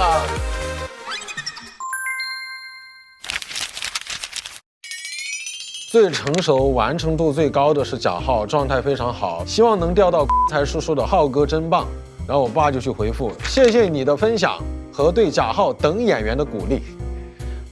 因为他老师，所以他回复都是非常的比较官方吧。然后还有说，看到聚光灯齐刷刷打在贾浩身上，我恍惚间看到那个常常一轮游的男生如何排除万难，终于又站在亮闪闪的舞台中央。谢谢这位朋友，我爸的回复是：谢谢你的分享，灯光效果不错。你看，你都不知道他的关注点在哪儿，别人说的是灯光嘛，爸啊，他说的是灯光嘛，他有一种人和 AI 结合的感觉，感觉这个 AI 完成了一些完成不多，人想学 AI 又学的不多，就是。喂，爸呀，你今天有没有涨粉丝？你过2000没有哦？你那个粉丝？超过2000了，谢谢这么多粉丝这么用心的关心贾浩，我这个当父亲的必须回敬一下。我相信浩哥会越来越好，我们也会越来越好。谢谢大家。哦，说得好，说得好，说得好，很棒，很棒，很棒。希望他享受互联网吧。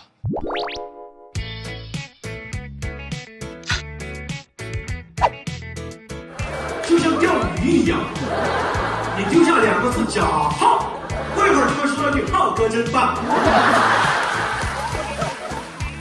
贾浩开始演1000人场之后，叔叔你的工作量有增加吗？增加了很多工作量，有些评论写了将近2000次，真的感慨。又在点赞了，回关了。每一个关注你的，你都要回关吗？都要，我基本上。没事，这个。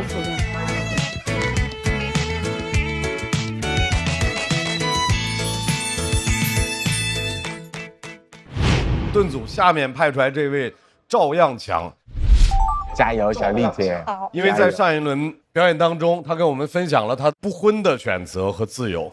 这次他想给我们讲一讲他家人的故事。掌声欢迎王小丽。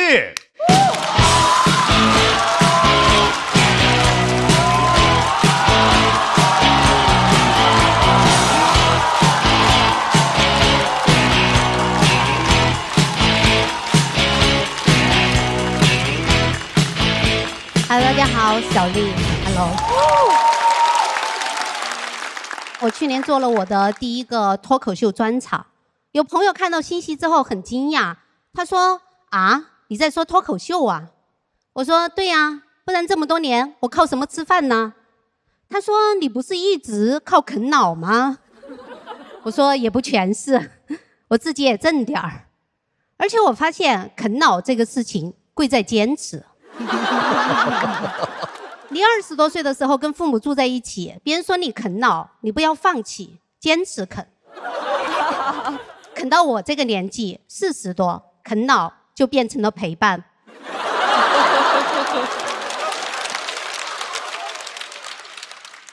我现在已经是远近闻名的孝顺女儿了。我来自于一个4口之家，我妈、我弟还有我爸。虽然说是有一个弟弟，但是我们家特别的重女轻男。很多朋友去我家玩了之后，都会说，觉得我爸妈对我弟特别的不公平。我说为什么？他说因为家务活都是你弟在干呐。我说为什么要公平？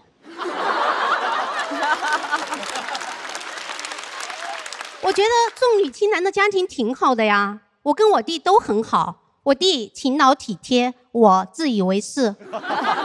这2种品质在我们各自的性别里面都很稀缺。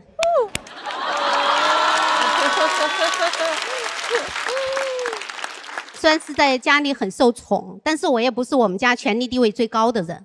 我们家权力地位最高的人是我爸。我爸真的特别离谱，他从小他就不许我问问题。他跟我说，他说如果你什么都要问，别人就会觉得你很无知。那个时候我刚上幼儿园，我最害怕的就是别人觉得我无知。他还不许我笑，他跟我说，他说男笑痴，女笑怪。男笑痴，女笑怪，你们听过这句话吗？没有是吧？因为这是他自己编的。但从那以后我就不敢在家里笑，我实在忍不住了，我就出去笑。邻居们都在传，楼道里总是有奇怪的笑声。我爸就是那种他自己不开心，他就希望别人也不开心的人。我小的时候他老是出差，每次出去他都会把家里的闭路线带走。闭路线就是接收电视信号的线，他就怕他不在家，我们看电视看得太开心了。但是他不知道，他不在家，我们已经很开心了。有一年过年，他回老家了，他一走，我们一家3口有说有笑。我才发现，我也爱我弟，也爱我妈，我弟也爱我妈，也爱我，我妈也爱着我们姐弟俩。我们3个就是吉祥如意的一家呀。我爸脾气还特别差，老是无缘无故发脾气，还要让我给他道歉。我不道歉，他就绝食不吃饭。作为一个孝顺女儿，我只好跟他道歉。我说爸，我错了。一般家长遇到这种情况都会问你错在哪儿了，但是我爸不会，他会立刻原谅我，因为他也饿了。然后我爸现在还变得特别爱唠叨，他现在唠叨我唠叨的最多的是说我一天到晚啥事都不干。我被他唠叨烦了，我就只好在家里面装作我很忙。我怎么装？我有时候吃着饭，我突然叹气，我说哎呀，最近好忙啊。我有时候假装打电话，我为了让他听见，我说今天不行，今天太忙了。我都没有真的拿电话，我就比了个6。没想到过了一段时间之后，我爸突然问我，他说你每天那么忙，那你到底赚到钱没有吗？我说赚到了呀。然后我就开始装有钱。装有钱跟装忙是完全不一样的。我不可能吃着饭，我突然叹气，我说哎呀，最近好有钱啊。我为了装有钱，我开始给家里买一些东西。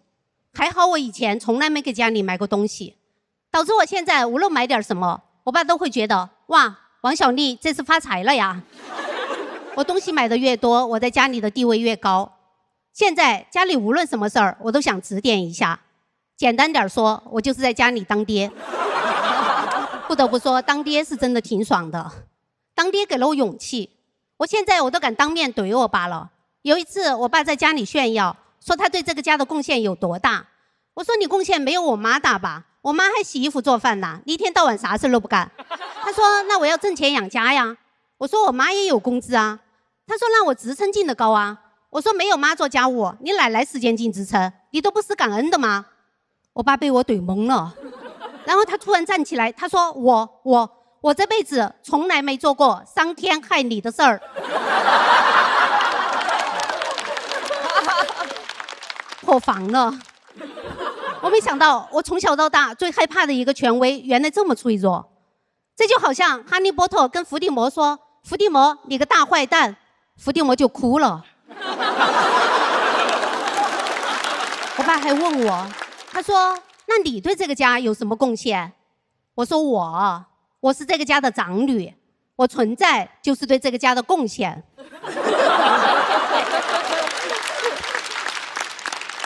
我没有胡说哈，你们想一想，80年代在一个小镇上，一对夫妻如果没有孩子，别人背后怎么嚼舌根？你还怎么在单位立足？严格来说，是我给了你一个家。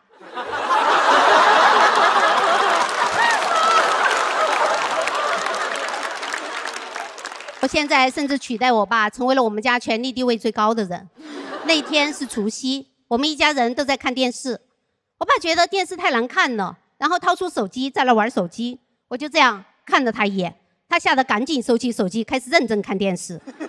就那一刻，我们都没有说话，但我们知道权力的交接已经完成了。就那一天的电视虽然是难看，但我是越看越兴奋，因为我知道电视越难看，我的权力就越大。谢谢大家，我是小丽。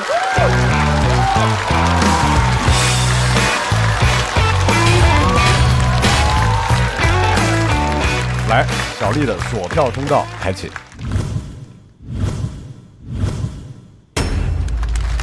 其实我拍的时候稍微有点犹豫，我觉得主要是可能对比上一场，我觉得这一篇的其实笑点没有上一场的那么密集。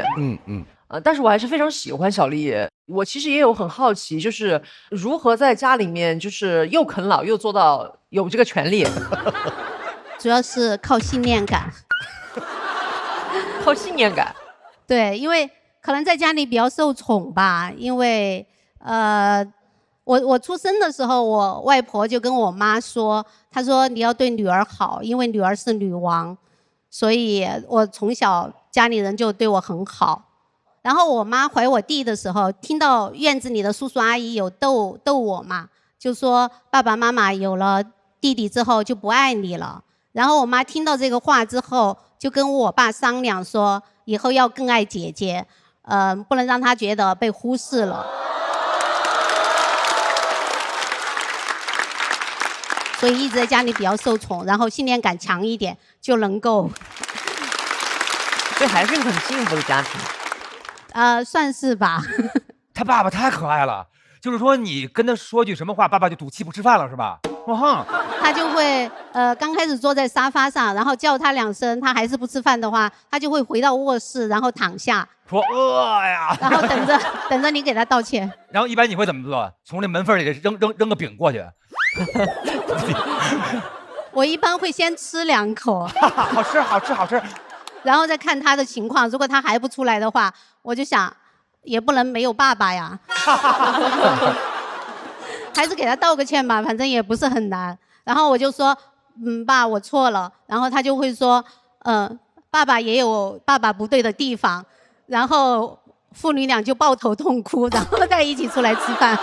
哇，太棒了！因为他是一种感觉，在那种无条件的爱里长大的人哈。然后这世界的风雨都绕过你，然后他还能从这里头想出来很多这种甜蜜的负担里的这个笑话。我觉得他这个生活经历特别奇妙。是的，我拍这个灯就是因为我相信你一定能是有很多很多奇思妙想的一个人，希望能够助你一臂之力啊！谢谢。可能这一场的效果也许比上一场会差一点点，但我反而觉得这一场它内容非常好。就是我还在梳理，首先它的结构特别巧妙，里面几乎所有的角色，然后人物关系、情感的表达、逻辑、权力的关系，它都某种程度是反过来的。你看它里面讲到一句话，他说因为我们家是重女轻男，他压根儿没有重女轻男呢，只不过让女孩回到了一个可能跟男孩差不多的一个角色跟位置，但是我们的得出结论就是哇，这是重女轻男，所以他一切是反过来的，是在反讽。而且小丽，你参加完这个节目，爸爸妈妈一定开始跟贾浩一样注册号，开始跟你了。小丽真棒，肯定是。我应该不会跟他们说吧？我觉得还是应该保持一点边界感，就是啊，没明白，家里没网吗？那你那第一篇一播肯定就爆了呀。因为我说脱口秀很久了，我都没有跟他们说。然后有一次，我爸实在是忍不住了，他就说：“你每天这么晚出晚归的，你到底在干嘛？”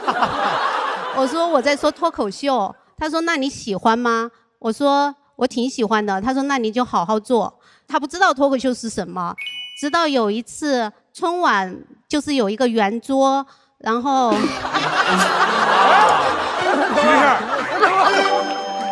有一些人站起来说脱口秀，然后看完之后，我爸妈都沉默了，然后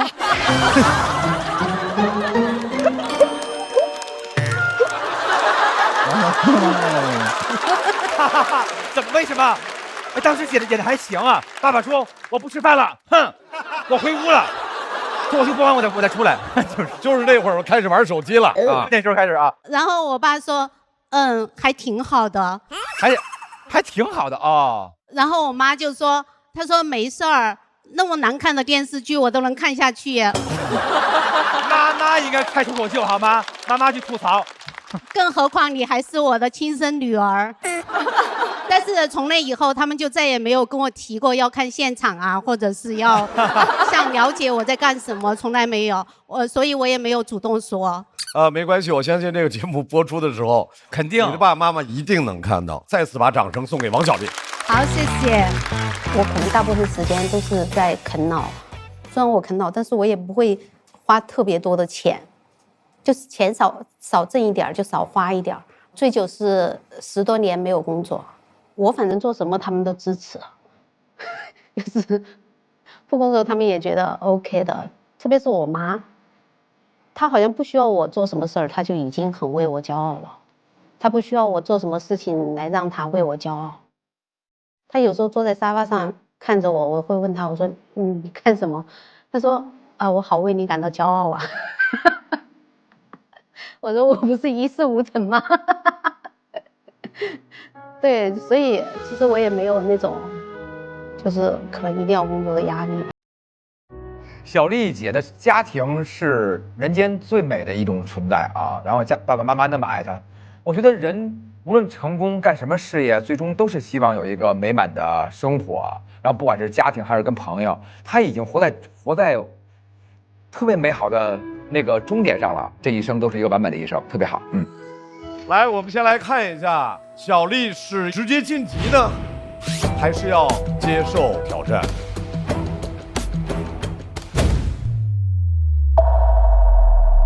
在王小丽的表演结束之后，毛组开启抢麦。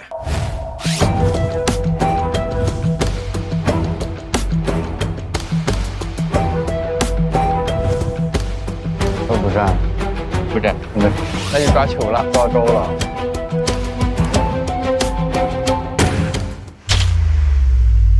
啊，没人站，因为没有人站，所以抱歉，小丽，你必须要启动由你来进行选择的程序了。来，我们现在拿出选择箱。从我们的角度，我们能够看到他抽到的人名，但是大家不要告诉他，就是凭自己的感受。哇，我跟铅球似的，又开始折磨人了，这。哎呀，这个了！别搞！紧张！他妈抽中我了，等一下。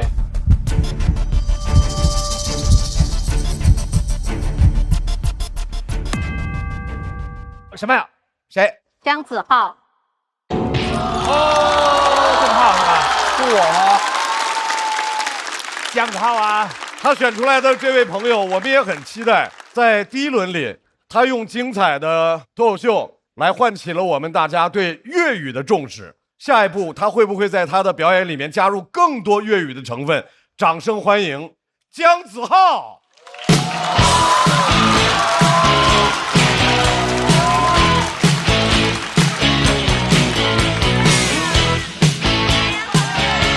谢谢，大家好，我子浩。谢谢大家。先说一下，我是个广东人，大家也知道啊，我有个广东人啊，证明一下。其实说真的，今天录节目录来挺开心的，因为今年节目里面有4个广东的演员，这应该是节目里面第一次广东演员这个数量能凑齐一桌麻将的了，真的。我们第1轮录制的时候，我们4个广东人在个采访间里面老开心了，说什么？我还对着镜头说，前3名我们4个都不够分的，真的。然后我还跟另外一个广东的演员要鸡翅嘛，我还跟他说什么？哎呀，我们2个谁来当第1好了？你觉得？我让你啦，要不你第1，我第2咯啊？然后第1轮比完下来之后，有3个已经回到广东了，有点太丢人。那个导演还在那里安慰我们说：“啊，你们广东的幽默是不是有点水土不服？”我说：“阿拉桑还赢啊，现在。”太丢人！哎，你们想想，要是我第2轮淘汰的话，更尴尬。你想想，我回去之后，机智肯定要问我说：“啊，10号，你第几轮淘汰了？”我还得跟他说：“你第1，我第2咯。”哎，说实话。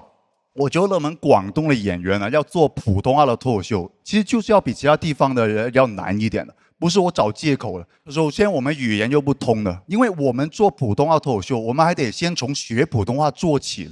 不是开玩笑，我刚出来工作那几年，我真的完全听不懂那北方的普通话，特别是那种东北的普通话，太复杂了，真的是。有一次人家跟我说：“你小王八犊子。”我当时都不知道他在骂我。我当时反应是啊，犊子？什么犊子啊？你肚子饿了是吗？哈，我煮个面给你吃咯哈。他还跟我说什么？你跟谁俩呢？不是，这什么话来的啊？为什么一句话里面全都是主语的哈？那我跟谁俩？那没有动词的。我说啊，我跟谁俩？我跟阿傻是 twins 咯，我跟谁俩？我完全搞不明白。还有一个事情。真的，我想说了很久了，就是以前真的不太好意思说，就是毛豆讲话，我是真听不懂啊。我说真的，我第一次听毛豆讲脱口秀的时候，他给我感觉就好像那个就《植物大战僵尸》里面那个，就头上戴着锅那个大叔，你们知道吗？就这个人，就这个。你们还记得这个人吗？哈喽的朋友们看得到吗？真的，毛豆在我心中就长这个样子了。那个法子。所以你知道，我第一次听毛豆讲脱口秀的时候，他在我耳朵里的感觉就是。鲁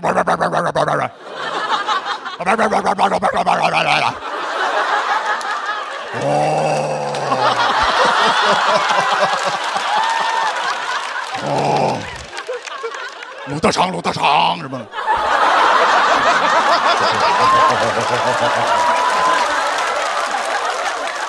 完全搞不明白，我老觉得我奶奶那个坏了的收音机声音都比她清晰了，真的是。哎呦，这个事情我疑惑了很久了，之前一直不太敢说，就是我感觉怎么大家都听得懂的哈，你们啊，明明你们讲话也不是这样子的哈，我觉得肯定有人跟我一样，其实在装懂的，你知道啊，就怕被别人嘲笑啊，是吧？毛豆的新衣这个就是。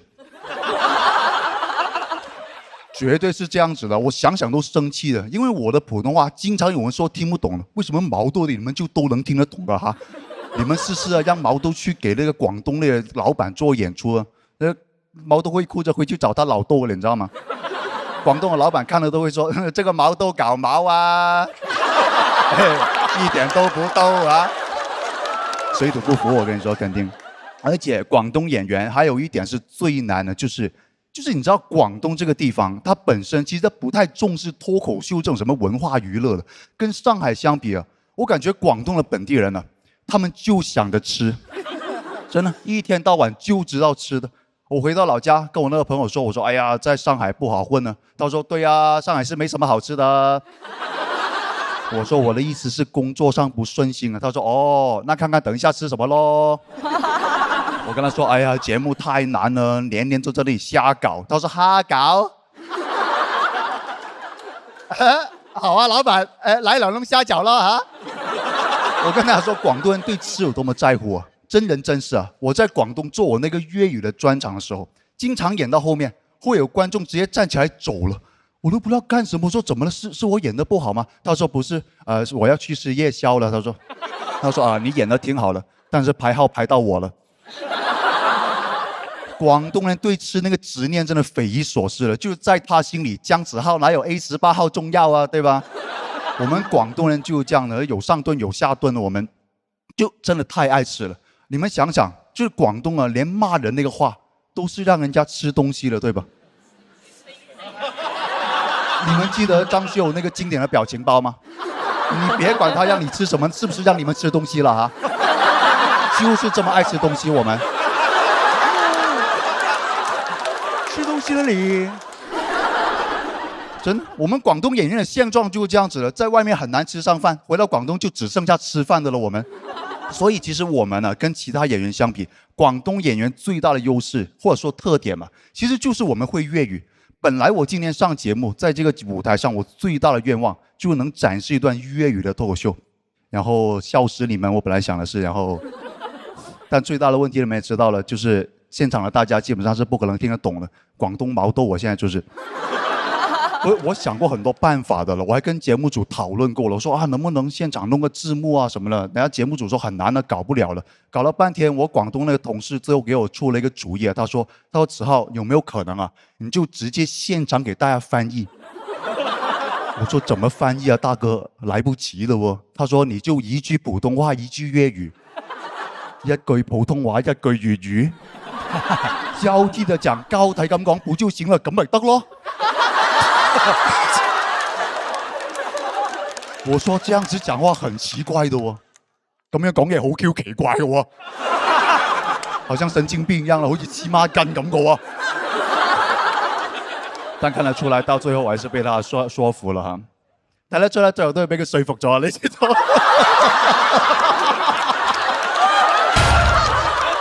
這個我喜歡，這個好，這個好，就是一直莫名其妙的瞎折騰。哎，因為我仔細想想還挺好的，因為其實諗下都幾好喎。還得呀，哎，首先我可以在我粵語的部分夾帶私貨，首先我可以約呢一 part 夾帶私貨啊嘛，係咪先？因為反正大家係聽不懂啦，呢個光就真係幽默夠靚仔嘅啫。先把自己哄開心了，我不管了哈。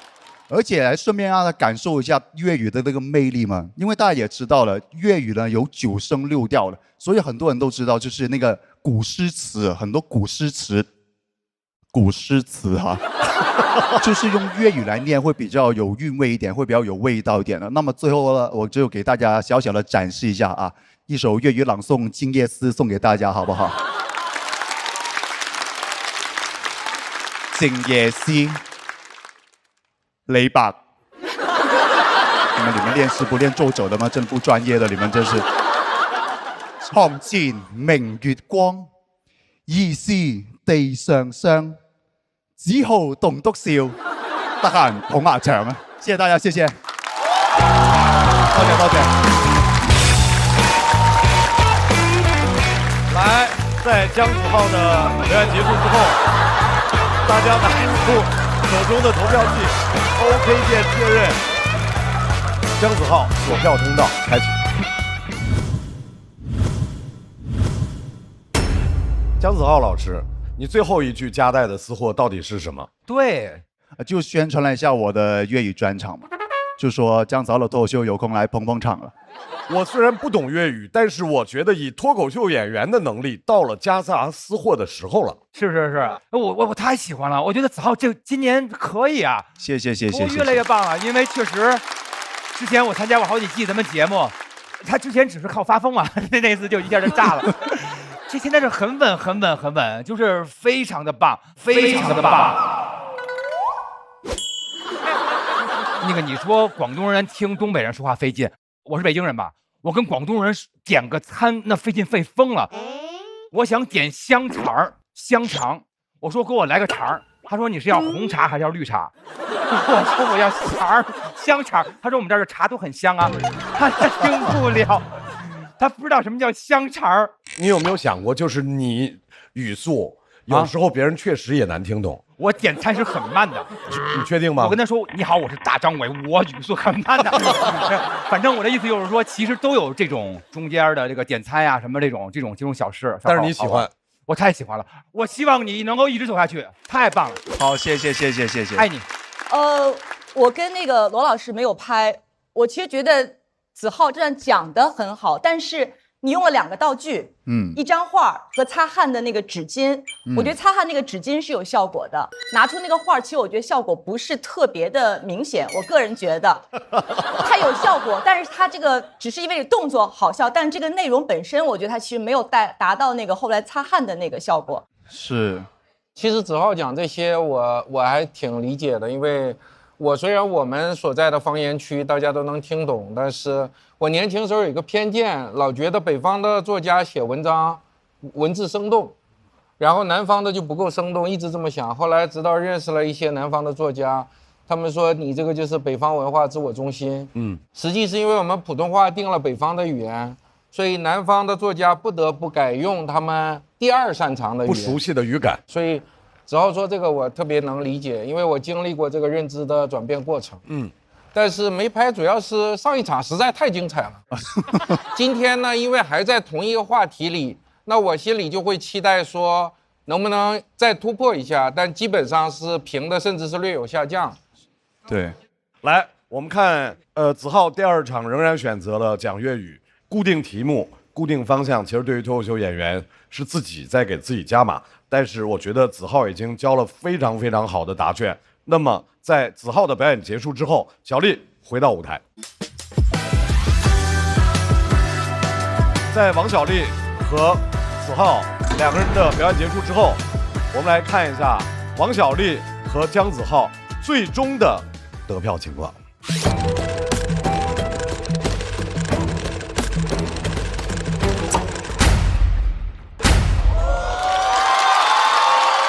姜子浩成功晋级，小丽232票，也是非常好的成绩，还要在待定区继续等待。子浩晋级。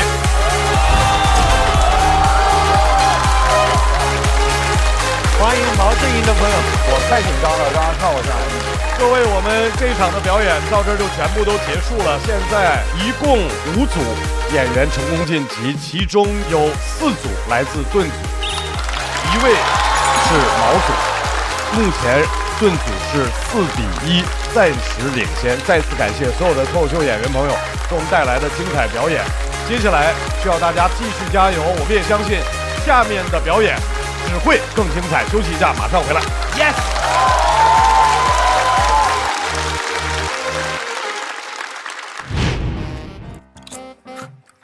小蘭哥，通常跟別的演員交朋友，但是他聽同我講嘢啊，點算呢？不好意思，你說啥這是？交朋友啊，聽明？不是，那你可以用樂視跟他們交流呀。這麼離譜，大佬。哎，你怎麼知道樂視出了新口味？清新芥香味，就是這麼離譜。那我試試。確實是偏偏薄脆哇！哎，我之前超愛吃樂視的原味的。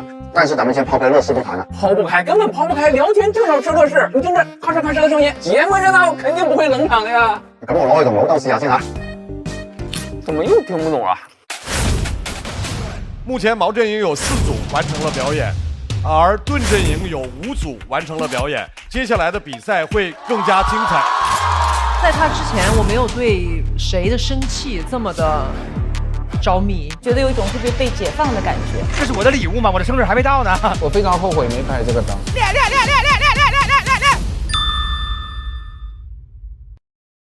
不開玩笑，美團閃購馬上就到，感謝30分鐘好貨到手的美團閃購冠名播出。番茄是個寶，茄皇錯不了，感謝約一顆陽光番茄在裡面的茄皇聯合贊助播出，讓生活更開心。感謝國民白酒老村長特約贊助播出。96倍乳黃金續航母源自護理，感謝守護寶寶閃耀成長的 A2 紫藥 HMO 嬰幼兒奶粉贊助播出。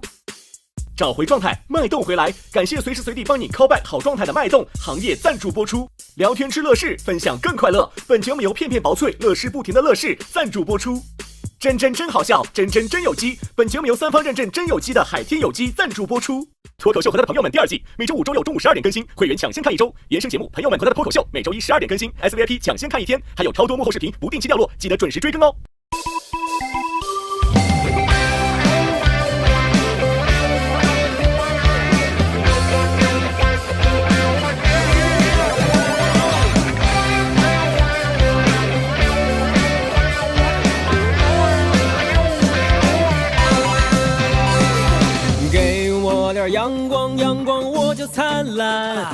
给个破框，哎，我就能下单。给我头大蒜，大蒜就能下饭，谁都拦不住我，都我自己玩。给我一个木马，我就开始旋转，给我一个猪圈，我就开始撒欢。给我一顿臭马屁头有概念，哎，我反弹反弹反弹，哎，我反弹。天生就是自来嗨，原因留给别人猜，管他该来不该来，心不菜就不该打不败。